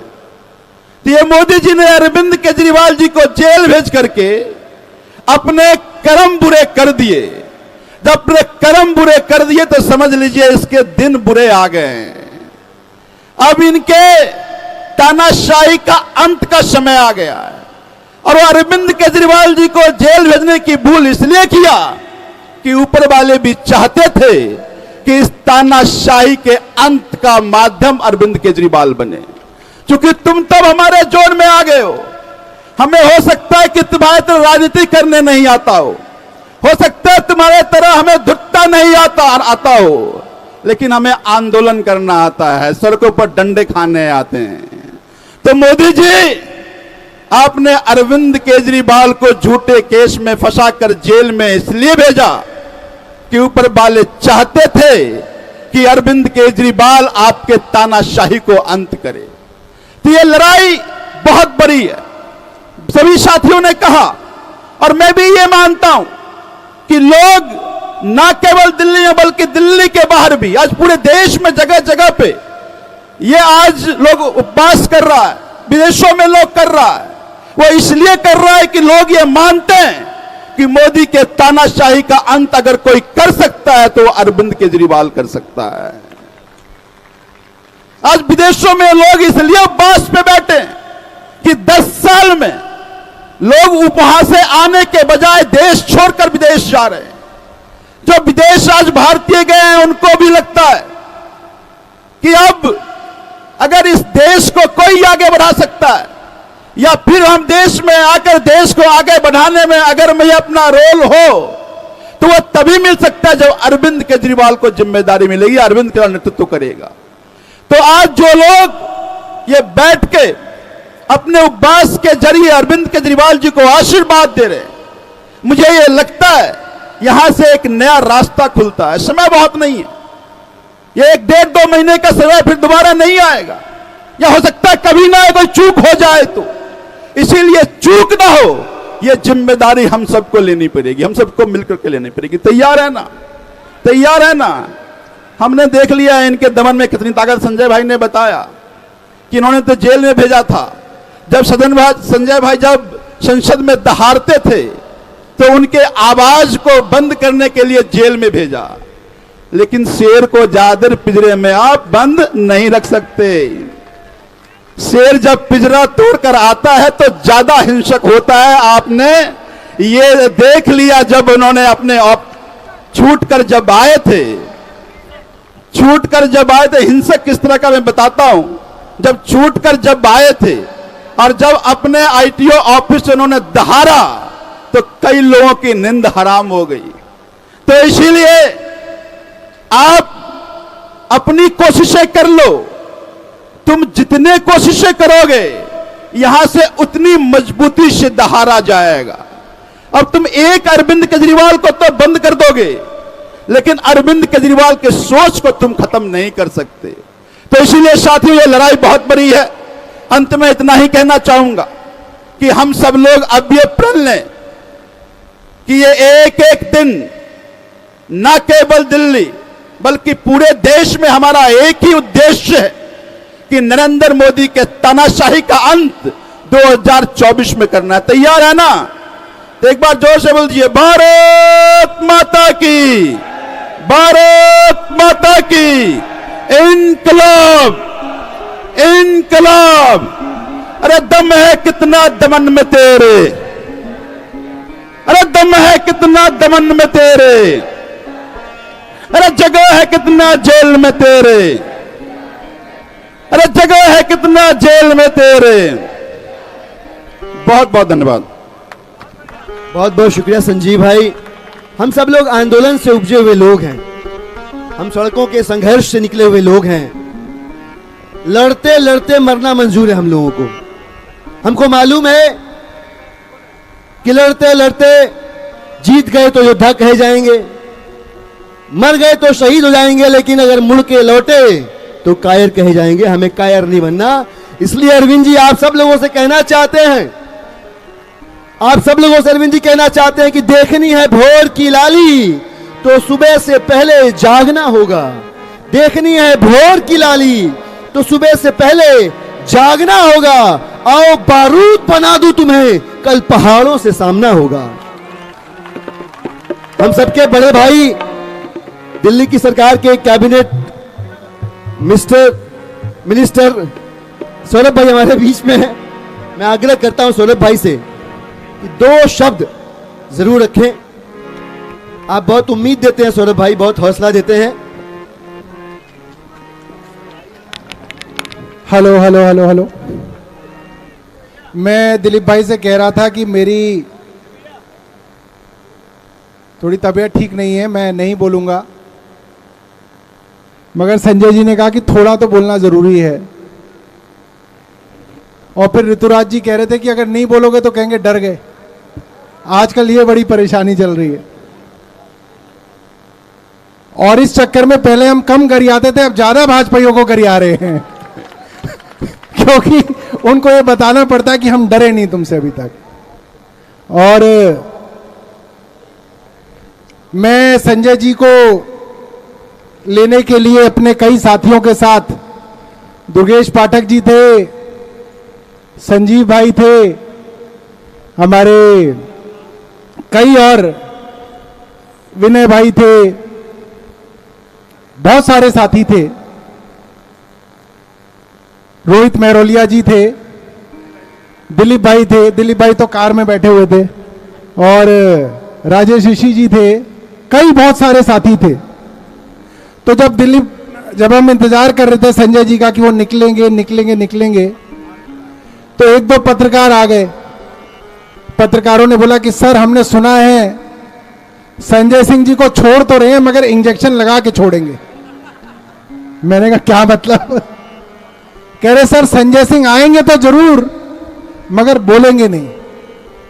तो मैं तो, हमारे दिल की धड़कन वहीं की वहीं रुक गई। थोड़ा सा हमें सदमा लगा, मगर फिर हमने सोचा कि ऐसा इंजेक्शन बना नहीं जो संजय सिंह को चुप करा सके,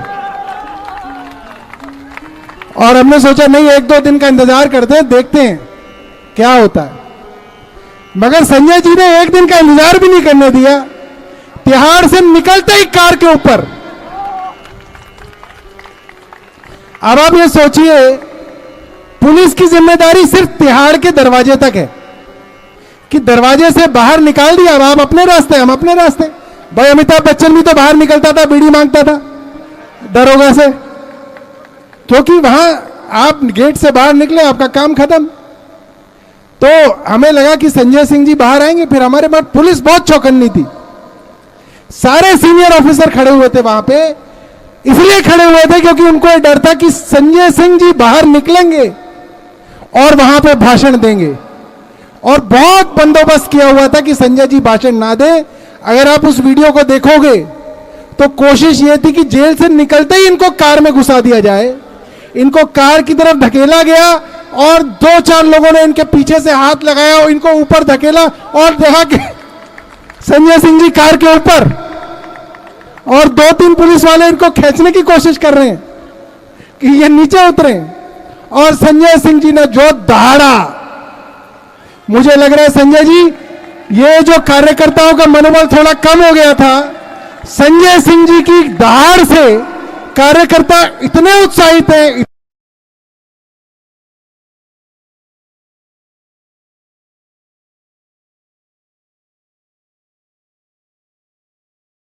ये नेता हैं, कुछ बड़े नेता हैं, वो एक ही बात बोलते थे, किसी ने कभी ये नहीं कहा कि संजय सिंह ने पैसे लिए, संजय सिंह ने भ्रष्टाचार किया, संजय सिंह ये थे, क्योंकि सबको मालूम है संजय सिंह जी तो सांसद थे, उनका तो कोई लेना देना ही नहीं है। सब लोग ये कहते थे बोलता बहुत था ना हर आदमी। अब बताओ, सब बोलते थे ना बात, हाथ उठा के बताओ, सारे के सारे भाजपाई सब यही कहते थे, देख लिया बहुत बोलता था हमने अंदर दे दिया, सब बोलते थे इसीलिए अंदर किया।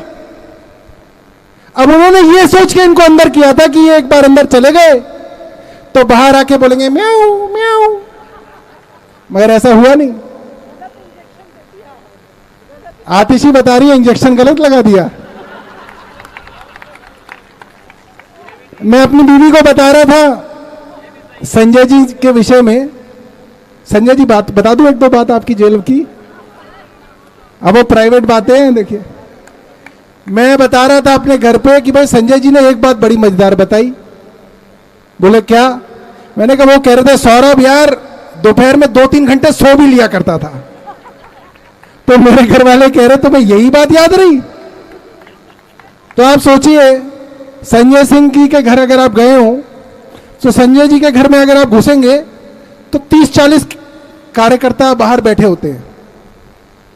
जैसे संजय जी आएंगे वो सब sir sir sir sir, Sanjay ji कहेंगे बैठो बैठो बैठो बैठो बैठो बैठो, और संजय जी चाय वगैरह उनको भिजवा देंगे। फिर जब निकल रहे होंगे तो 30-40 और होंगे। मतलब संजय जी अगर खुद भी अकेले भी जा रहे हो कहीं पे तो भी 5-7 गाड़ियां तो ऐसे ही इनके पीछे लग जाती हैं, ऐसा जलवा है इनका। तो संजय जी को 1 मिनट टाइम नहीं मिलता। मुझे याद है कि कई बार तो 2-2, 3-3 बजे इनके घर से ऑर्डर होता है खाने का, क्योंकि रात को 3 बज जाते हैं, खाना ही नहीं खाया होता। 3 बजे सोते हैं, सुबह 9 बजे उठते हैं, 8 बजे उठते हैं। तो ऐसे में धन्यवाद मोदी जी का कि उन्होंने इनको आराम के लिए 6 महीने दिए। थोड़ा स्वास्थ्य लाभ लेके संजय सिंह जी आए हैं।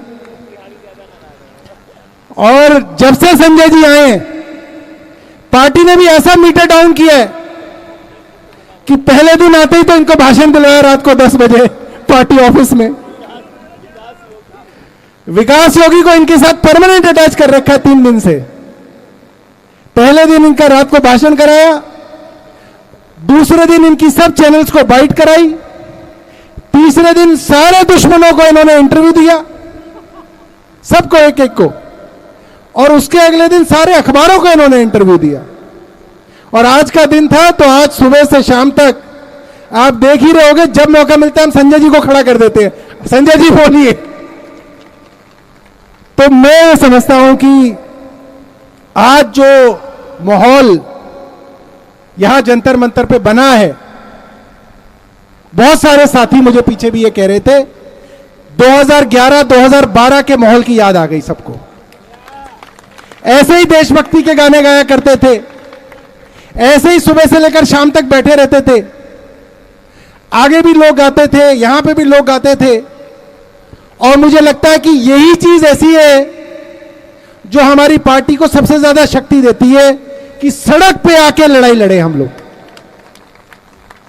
और मैं ज्यादा नहीं बोलूंगा। मुझे याद है एक बहुत बड़ी पार्टी के बहुत बड़े नेता थे, नाम नहीं लेना चाहिए, वो आए मंच पे, भीड़ लगभग जा चुकी थी, लगभग खाली था मैदान। उन्होंने बोला कि देखिए मेरे से पहले सब लोग सब कुछ बोल चुके हैं, अब मैं क्या बोलूं, मेरे पास जो कुछ था वो सब बोल चुके हैं, इसलिए मैं ज्यादा नहीं बोलूंगा। और वो फिर बोलते रहे बोलते रहे बोलते रहे बोलते रहे, वो रुके ही नहीं। तो मैं ऐसा नहीं करूंगा, मैं अपनी वाणी को विराम दूंगा और मैं दिलीप भाई से रिक्वेस्ट करूंगा थोड़ा भजन वगैरह भी जो है बीच में आप कराइए। बहुत बहुत शुक्रिया सौरभ भाई, बहुत बहुत शुक्रिया।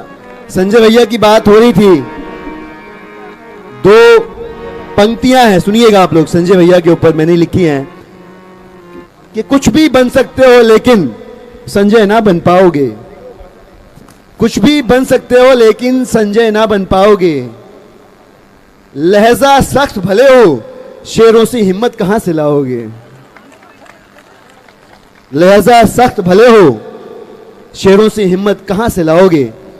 हम बहुत देर से यहां बैठे हुए हैं, हमारे बीच दिल्ली की सरकार के कैबिनेट मिनिस्टर, हमारे बड़े भाई, ओज और उत्साह की, हिम्मत की आवाज, हम सबको हमेशा चार्जअप रखने वाले, गाइड करने वाले आदरणीय गोपाल भाई हमारे बीच हैं।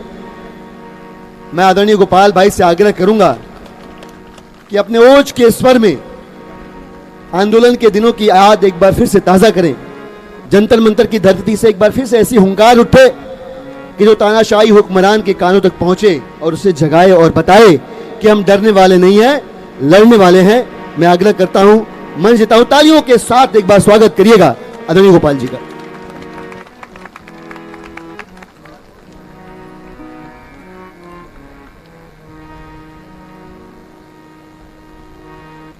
आज हम सब लोग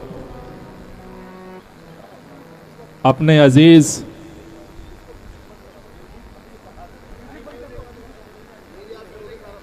अपने रहनुमा,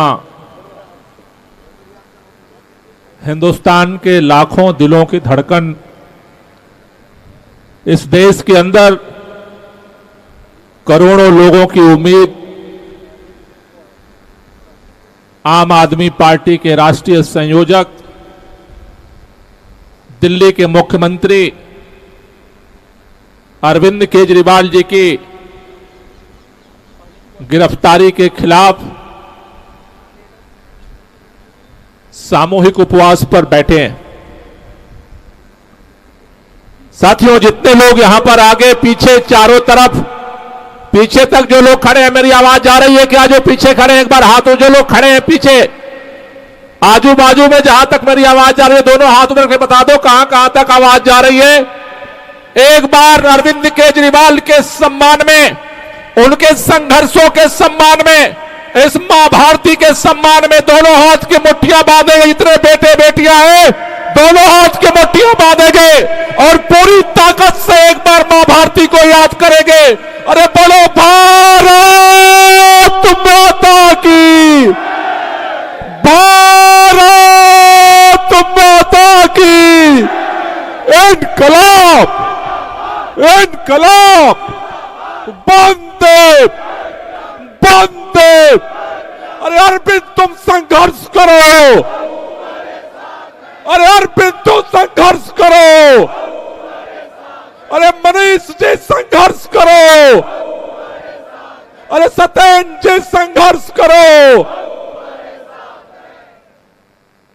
साथियों, जिस समय आप जंतर मंतर पर बैठे हुए हैं सामूहिक उपवास में, अरविंद केजरीवाल, मनीष सिसोदिया, सत्येंद्र जैन के फर्जी शराब घोटाले के आरोप में आप जिस समय जंतर मंतर पर बैठ करके अरविंद केजरीवाल जी के लड़ाई को समर्थन देने के लिए अपनी आवाज बुलंद कर रहे हैं, हमें इस बात का फक्र है। इसे जंतर मंतर से जब आंदोलन शुरू हुआ था, पूरा देश आंदोलन में शामिल हुआ था। पूरे दुनिया के अंदर मां भारती के बेटे बेटियां जहां भी रहते, चाहे अमेरिका में रहते हो, इंग्लैंड में रहते हो, ऑस्ट्रेलिया में रहते हो, कनाडा में रहते हो, जर्मनी में रहते हो, नॉर्वे में रहते हो, इसे जंतर मंतर से मोमबत्तियां जली थी और पूरे देश और पूरे दुनिया के अंदर आंदोलन को एक नई आवाज मिली थी। साथियों, आज फिर जब इस देश के अंदर परिवर्तन की आवाज, इस देश के छात्रों की आवाज, इस देश के नौजवानों की आवाज, इस देश के किसानों की आवाज, इस देश के मजदूरों की आवाज, इस देश के आदिवासियों की आवाज, इस देश के हर उस गरीब की आवाज, अरविंद केजरीवाल को तिहाड़ जेल पहुंचाया है मोदी सरकार ने। हमें इस बात का फक्र है। जिस समय अभी आप जंतर मंतर पे बैठे हो, तमिलनाडु में चेन्नई के अंदर भी लोग सामूहिक उपवास पे बैठे हुए हैं। केरल के अंदर तिरुवनंतपुरम में लोग उपवास पर बैठे हुए हैं। कर्नाटका के अंदर बेंगलोर में लोग उपवास पर बैठे हुए हैं। आंध्र प्रदेश में लोग उपवास कर रहे हैं। तेलंगाना में लोग उपवास कर रहे हैं। उड़ीसा में लोग उपवास कर रहे हैं। बंगाल के अंदर उपवास कर रहे हैं। असम के अंदर उपवास कर रहे हैं। मणिपुर के अंदर उपवास कर रहे हैं। गुजरात के अंदर उपवास कर रहे हैं। मध्य प्रदेश में उपवास कर रहे हैं। राजस्थान में उपवास कर रहे हैं। कश्मीर में उपवास कर रहे हैं। हरियाणा में उपवास कर रहे हैं। पंजाब में उपवास कर रहे हैं। उत्तर प्रदेश में उपवास कर रहे हैं। पूरा भारत, उत्तर दक्षिण पूर्व पश्चिम, अरविंद केजरीवाल की लड़ाई में, तानाशाही के खिलाफ लड़ाई में आज उनके साथ अंतरात्मा से प्रार्थना कर रहा है और ऊपर वाले से एक ही दुआ कर रहा है, तुम अरविंद को हिम्मत देना, तुम मनीष को हिम्मत देना, तुम सत्येंद्र जैन को हिम्मत देना। हम पूरे दिलो दिमाग से अरविंद केजरीवाल के साथ है। बात साथियों केवल भारत के अंदर नहीं है। आपने देखा होगा अमेरिका के अंदर, विदेशों के अंदर हमारे देश के प्रधानमंत्री जी जाते हैं। इवेंट मैनेजमेंट कंपनी लोगों को इकट्ठा करती है और मोदी मोदी मोदी मोदी मोदी के नारे लगवाती है। वीडियो बनता है और फैलाया जाता है भारत के अंदर। मैं कहना चाहता हूं आपके अजीज रहनुमा, अरविंद केजरीवाल को किसी इवेंट मैनेजमेंट कंपनी की जरूरत नहीं है। अरविंद केजरीवाल आज तिहाड़ जेल के अंदर है, लेकिन यूएस के अंदर, अमेरिका के अंदर टाइम्स स्क्वायर पर भी लोग अनशन पर बैठे हैं, उपवास पे बैठे हैं। जर्मनी के अंदर उपवास हो रहा है, नॉर्वे के अंदर उपवास हो रहा है, कनाडा के अंदर उपवास हो रहा है, ऑस्ट्रेलिया के अंदर उपवास हो रहा है। एक एक मां भारती के बेटे बेटियों के दिलों में इस बात का दर्द है। कितने सालों बाद एक उम्मीद की किरण जगी थी इस देश के अंदर अरविंद केजरीवाल के रूप में, और देश का प्रधानमंत्री अपने सत्ता के अहंकार में इतना डूबा हुआ है। अरे दिल्ली के चुने हुए मुख्यमंत्री को उठा करके जेल में डाल दिया, कौन है अरविंद केजरीवाल? अरविंद केजरीवाल वो शख्स है, आम आदमी इसी जंतर मंतर से आंदोलन हुआ था, आंदोलन रामलीला मैदान पहुंचा था, रामलीला मैदान के बाद आम आदमी पार्टी बने थे और पहली बार में ही अरविंद केजरीवाल वो शख्स है जिसने 70 में से 67 सीट जीत करके दुनिया में इतिहास बना दिया। किसने वोट दिया था अरविंद केजरीवाल को? अरविंद केजरीवाल को उन नौजवानों ने वोट दिया था जिनके सपनों को कुचला जा रहा था। अरविंद केजरीवाल को उन बुजुर्गों ने वोट दिया था जिनके अरमानों को कुचला जा रहा था। अरविंद केजरीवाल को समर्थन उन महिलाओं ने दिया था जिनको गुलामी की जंजीरों में घरों के अंदर कैद कर दिया गया था। अरविंद केजरीवाल को उन लोगों ने वोट दिया था जिनको झुग्गी झोपड़ी वाले कह के कीड़े मकोड़े की तरह ये दिल्ली के रईस ज्यादा व्यवहार करते थे। अरविंद केजरीवाल को उन लोगों ने वोट दिया था जिनको बिहारी और पूर्वांचली कह करके लोग अपमानित करते थे।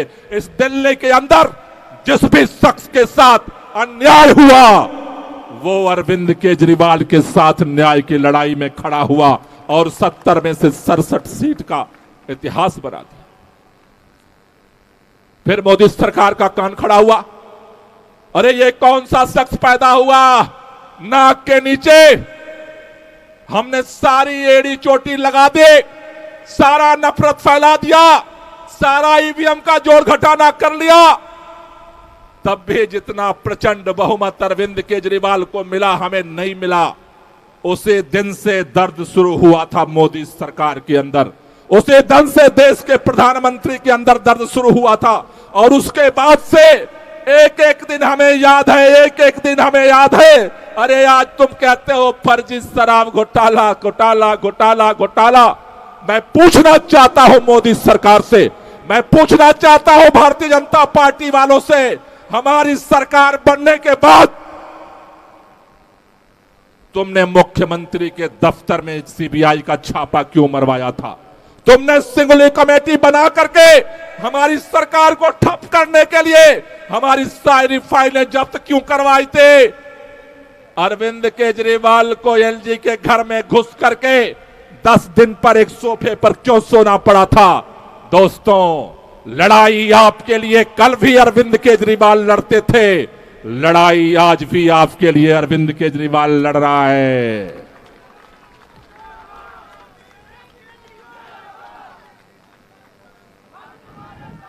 यही दर्द है, यही दर्द है इस देश की राजधानी में,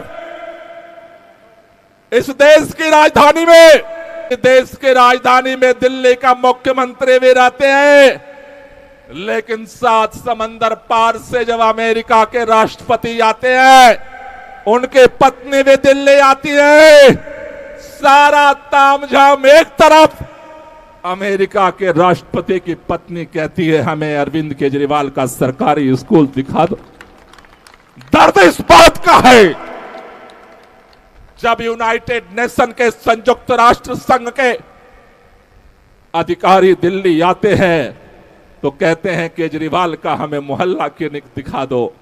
अरे पूरे देश के अंदर जब भी भारत के लोग विदेशों में जाते थे आकर के कहते थे हमें अमेरिका जैसा हिंदुस्तान बनाना है, हमें इंग्लैंड जैसा हिंदुस्तान बनाना है, हमें जर्मनी जैसा हिंदुस्तान बनाना है, हमें कनाडा जैसा हिंदुस्तान बनाना है। अरे पूरे दुनिया में जो भारत के बेटे बेटियां रहते हैं उनका सीना फक्र से चौड़ा होता है जब अमेरिका की राष्ट्रपति आकर के कहती है हमें अरविंद केजरीवाल के सरकारी स्कूल जैसा सरकारी स्कूल बनाना। जब यूनाइटेड नेशन के अधिकारी आकर के कहते हैं हमें दुनिया के स्वास्थ्य इंडेक्स को बढ़ाने के लिए दिल्ली जैसा मोहल्ला क्लिनिक बनाना है, दुनिया के अंदर भारत के बेटे बेटियों का सीना गर्व से चौड़ा हो जाता है। अरे इतिहास की धारा को मोड़ने का काम किया अरविंद केजरीवाल ने इस देश के अंदर। आप जानते हो मोदी सरकार बनने के बाद मोदी सरकार ने सबसे पहला हमला किया छात्रों के ऊपर। जवाहरलाल नेहरू विश्वविद्यालय के ऊपर हमला किया गया, हैदराबाद विश्वविद्यालय के ऊपर हमला किया गया, इलाहाबाद विश्वविद्यालय के ऊपर हमला किया गया, लखनऊ विश्वविद्यालय के ऊपर हमला किया।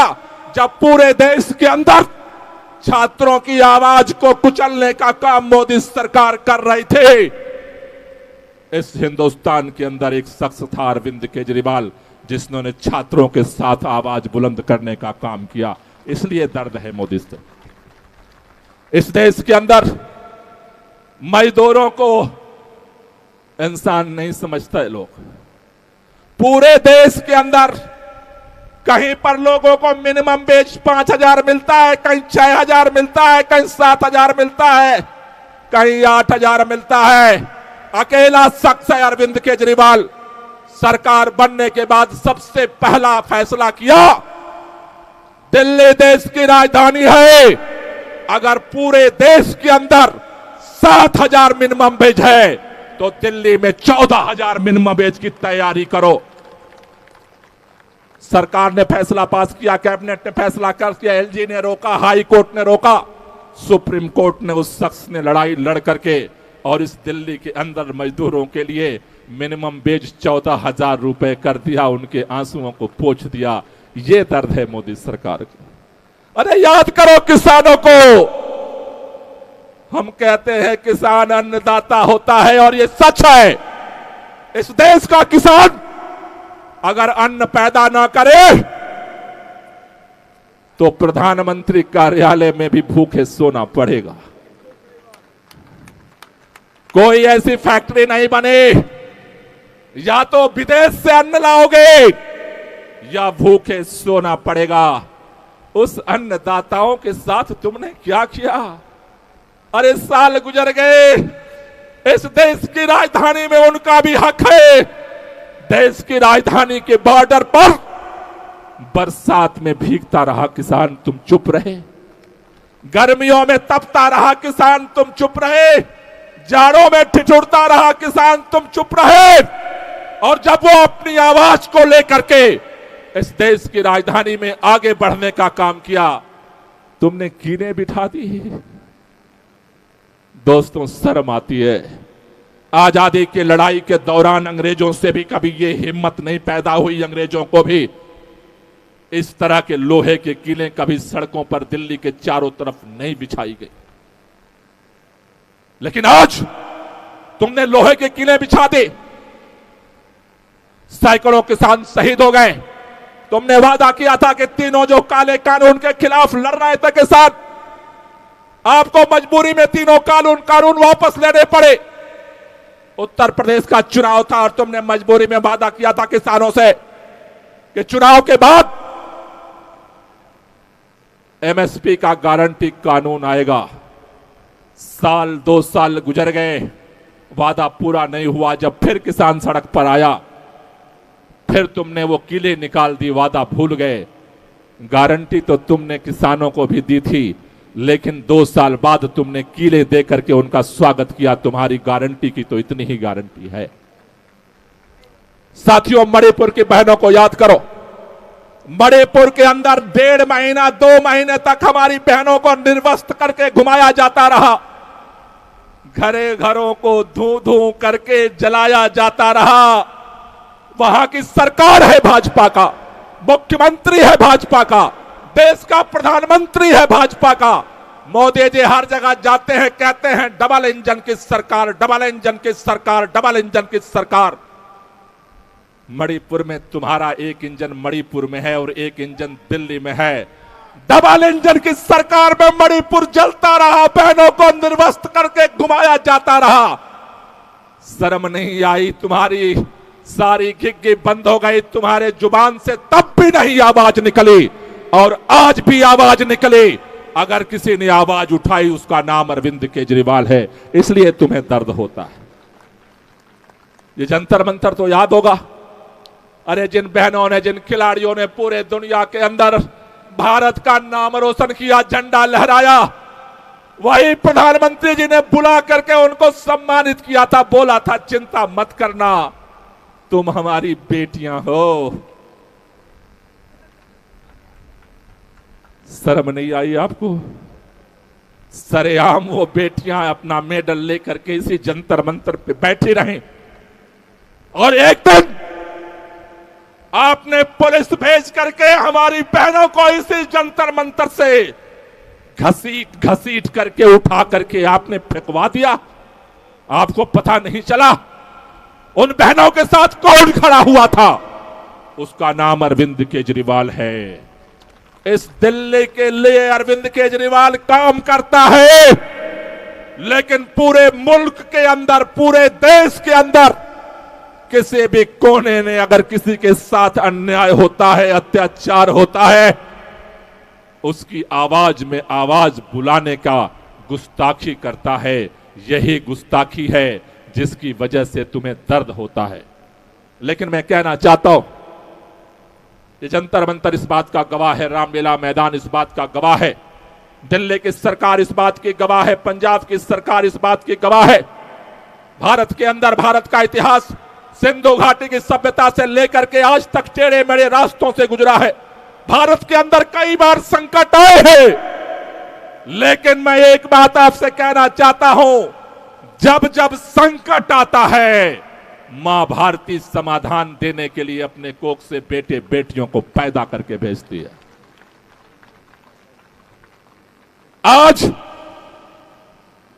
आज अगर जंतर मंतर से जर्मनी तक, जंतर मंतर से तमिलनाडु तक, जंतर मंतर से अगर अमेरिका तक, चारों तरफ पूरे दुनिया के अंदर अगर अरविंद केजरीवाल के लिए लोग भूखे बैठे हैं, तो इसलिए बैठे हैं कि अरविंद केजरीवाल दिल्ली के मुख्यमंत्री होने के नाते जो काम करते थे, हर बार उनकी एक ही चिंता होती थी कि लोगों ने हमें दिल्ली का मुख्यमंत्री बनाया है, हमें अपना सारा समय दिल्ली के लिए देना है।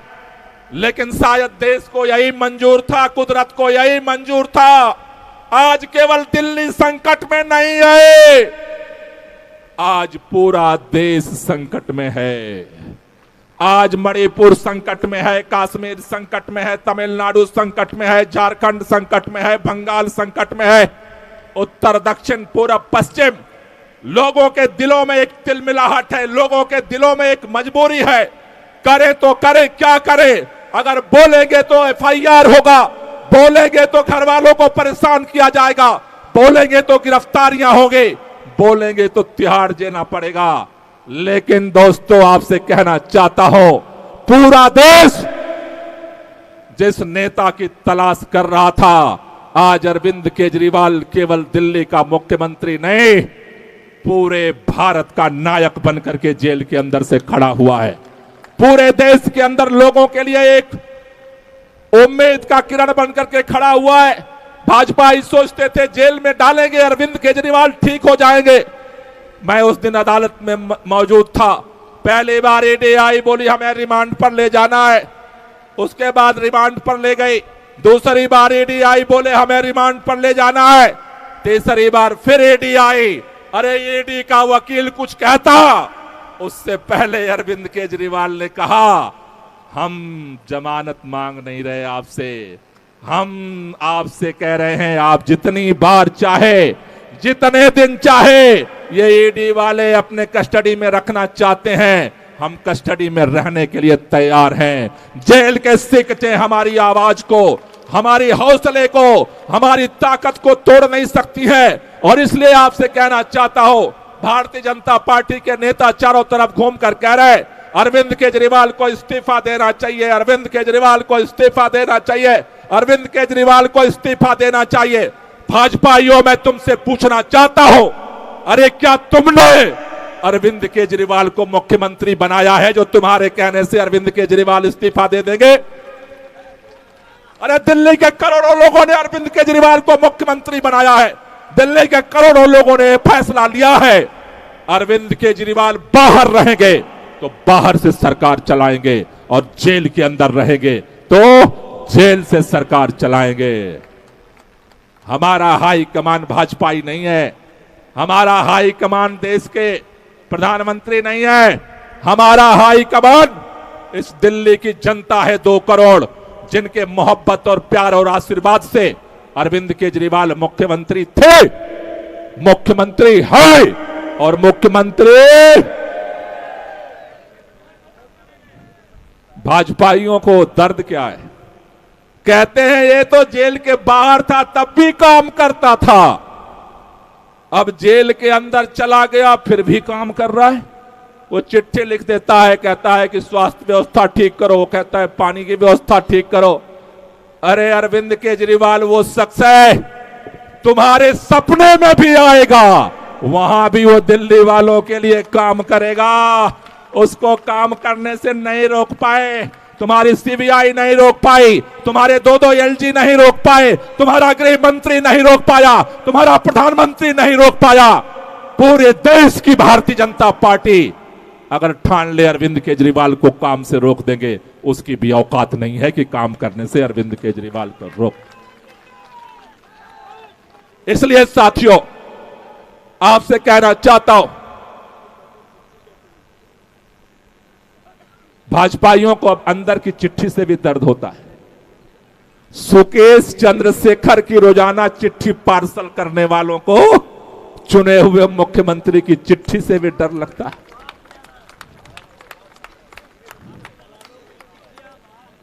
चिट्ठी से डर लगता है।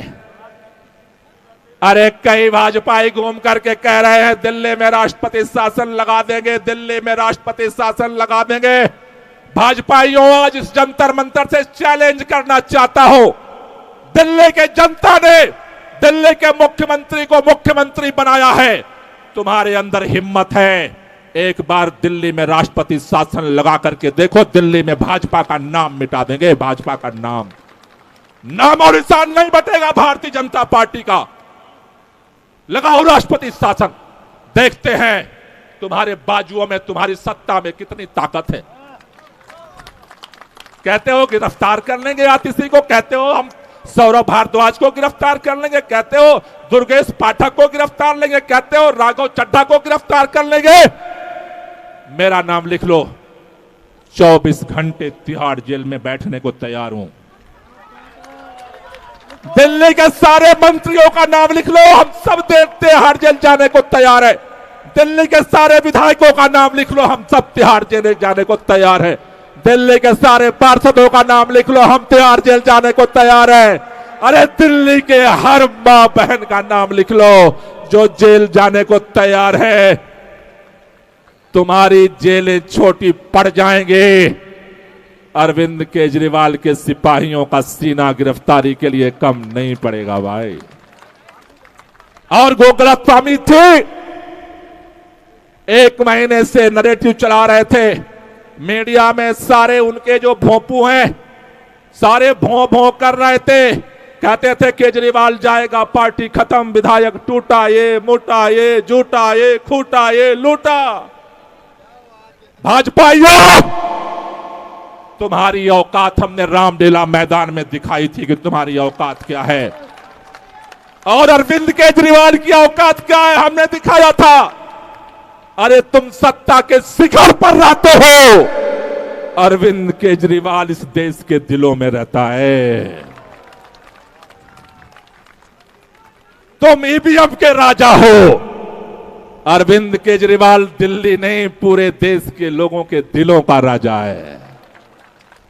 और इसलिए याद करो, अरविंद केजरीवाल जब जेल गए, कोर्ट में आए तो उन्होंने एक ही लाइन कहा, हमारी जिंदगी देश के लिए पहले भी समर्पित थी, हमारी जिंदगी आज भी देश के लिए समर्पित है, उसका नाम अरविंद केजरीवाल है।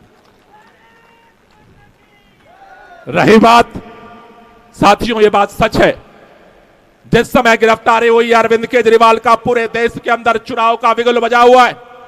पूरे देश के अंदर आज इस बात का फैसला होना है अगले 2 महीने के अंदर कि इस देश में तानाशाही की सरकार रहेगी या इस देश में लोकतंत्र और संविधान की सरकार रहेगी। इसलिए आपसे कहना चाहता हूं और उनसे भी कहना चाहता हूं, जो लोग कहते हैं अरविंद केजरीवाल जेल में है, प्रचार कौन करेगा? मैं भी केजरीवाल और तुम भी केजरीवाल, दिल्ली का बच्चा बच्चा केजरीवाल है। इसलिए हमें सड़क पर लड़ाई भी लड़नी है और सुबह शाम अपने गली में, अपने मोहल्ले में, अपने पार्कों में टोलियां बना करके जाना है। आज पूरा दिल्ली वाला एक ही बात पूछ रहा है अरविंद केजरीवाल कब जेल से बाहर आएंगे, कब जेल से बाहर आएंगे, कब जेल से बाहर आएंगे। साथियों, जिस तरह का इन्होंने षड्यंत्र किया है, इतनी आसानी से अरविंद केजरीवाल को बाहर नहीं आने देंगे। लेकिन अरविंद केजरीवाल के ताले जो जेल के हैं, तोड़ने की कुंजी आपके पास है, आपके हाथ में है। दिल्ली वालों, अगर अरविंद केजरीवाल से मोहब्बत करते हो, 25 मई को दिल्ली में चुनाव है। इतने झाड़ों के बटन दबाओ, इतने झाड़ों के बटन दबाओ, इतने झाड़ों के बटन दबाओ, अब तक का ईवीएम का रिकॉर्ड टूट जाए। ईवीएम का रिकॉर्ड टूटेगा, तिहाड़ के जेल का ताला भी टूटेगा। इसलिए आम आदमी पार्टी पूरे देश के अंदर इंडिया गठबंधन के साथ मिलकर के चुनाव लड़ रही है। जहां जहां आम आदमी पार्टी लड़ रही है, हमें आम आदमी पार्टी के कैंडिडेट को जिताने के लिए पूरी ताकत लड़ानी है। ये मत समझना कि कोई कैंडिडेट लड़ रहा है, ये मत समझना सोमनाथ भारती चुनाव लड़ रहे हैं, ये मत समझना पहलवान जी चुनाव लड़ रहे हैं, ये मत समझना कि मिश्रा जी चुनाव लड़ रहे हैं, ये मत समझना कुलदीप कुमार चुनाव लड़ रहे हैं। अब तो एक ही व्यक्ति चुनाव लड़ रहा है, उसका नाम अरविंद केजरीवाल है। इसलिए जहां जहां आम आदमी पार्टी के उम्मीदवार हैं, हमें उनके लिए दिन रात एक करनी है। जहां जहां इंडिया गठबंधन के उम्मीदवार हैं, उनके लिए दिन रात एक करना है, क्योंकि आज लड़ाई इस देश को बचाने के लिए है, लोकतंत्र को बचाने के लिए है, संविधान को बचाने के लिए है। इसलिए एक ही अभियान है, तानाशाही हटाओ और लोकतंत्र, तानाशाही हटाओ लोकतंत्र। इस अभियान को लेकर के हमें आज से आगे बढ़ना है और इसकी चिंता मत करो। अरविंद केजरीवाल ने एक ही संदेश जेल से हर दिन पहुंचाया है हम लोगों तक, ये लड़ाई भी हम लड़ेंगे और ये लड़ाई भी हम पहले दिल्ली की लड़ाई लड़े थे, दिल्ली की लड़ाई जीते थे। अरविंद केजरीवाल बाहर आने के बाद पूरे देश की लड़ाई लड़ेंगे और पूरे देश की लड़ाई हम। इसलिए एक बार जितने मां भारती के बेटे बेटियां अरविंद केजरीवाल के समर्थन में दोनों हाथ ऊपर करेंगे और एक बार लड़ेंगे, जीतेगा का नारा बुलंद करेंगे। जिसके जिसके पास हाथ है ऊपर कर लो भाई केजरीवाल जी के समर्थन में, और दोनों हाथ की मुट्ठियां बांध करके बोलेंगे लड़ेंगे। एक बार ताली बजाते हुए लड़ेंगे, लड़ेंगे, अरे लड़ेंगे, अरे लड़ेंगे, अरे लड़ेंगे, अरे लड़ेंगे, अरे लड़ेंगे, अरे लड़ेंगे, अरे लड़ेंगे, अरे लड़ेंगे, अरे लड़ेंगे, अरे लड़ेंगे। भारत माता की। आप सब लोगों का बहुत बहुत शुक्रिया। सुबह से आप सब उपवास पर बैठे हैं, ये लड़ाई इसी तरह से आगे बढ़ती रहेगी। बहुत बहुत धन्यवाद। इनकलाब जिंदाबाद। बहुत बहुत शुक्रिया गोपाल भाई। मैं बिना वक्त बर्बाद किए, बिना समय गंवाए, आम आदमी पार्टी के राष्ट्रीय, आप सभी लोग अपने अपने जगह पे बैठे रहे। अभी आज का उपवास कंक्लूड किया जाएगा और उपवास के कंक्लूड होने के पहले हम सब लोग आम आदमी पार्टी के राज्यसभा सांसद और संगठन के राष्ट्रीय संगठन मंत्री संदीप पाठक जी को सुनेंगे। मैं संदीप भाई से आग्रह करूंगा कि इस मौके पर अपनी बात रखें। जोरदार तालियों के साथ संदीप जी का स्वागत करें। ये यूज कर लेता हूं। बैठ जाइए।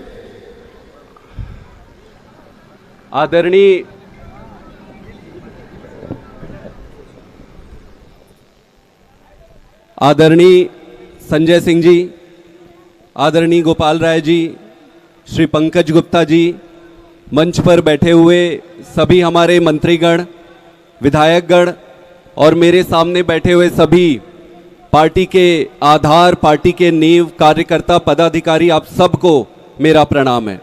दोस्तों, सबसे पहले मैं आप सबको बहुत बहुत धन्यवाद देना चाहता हूं कि आज के इस उपवास में आपने भाग लिया। दिन भर आप सुबह से बैठे रहे।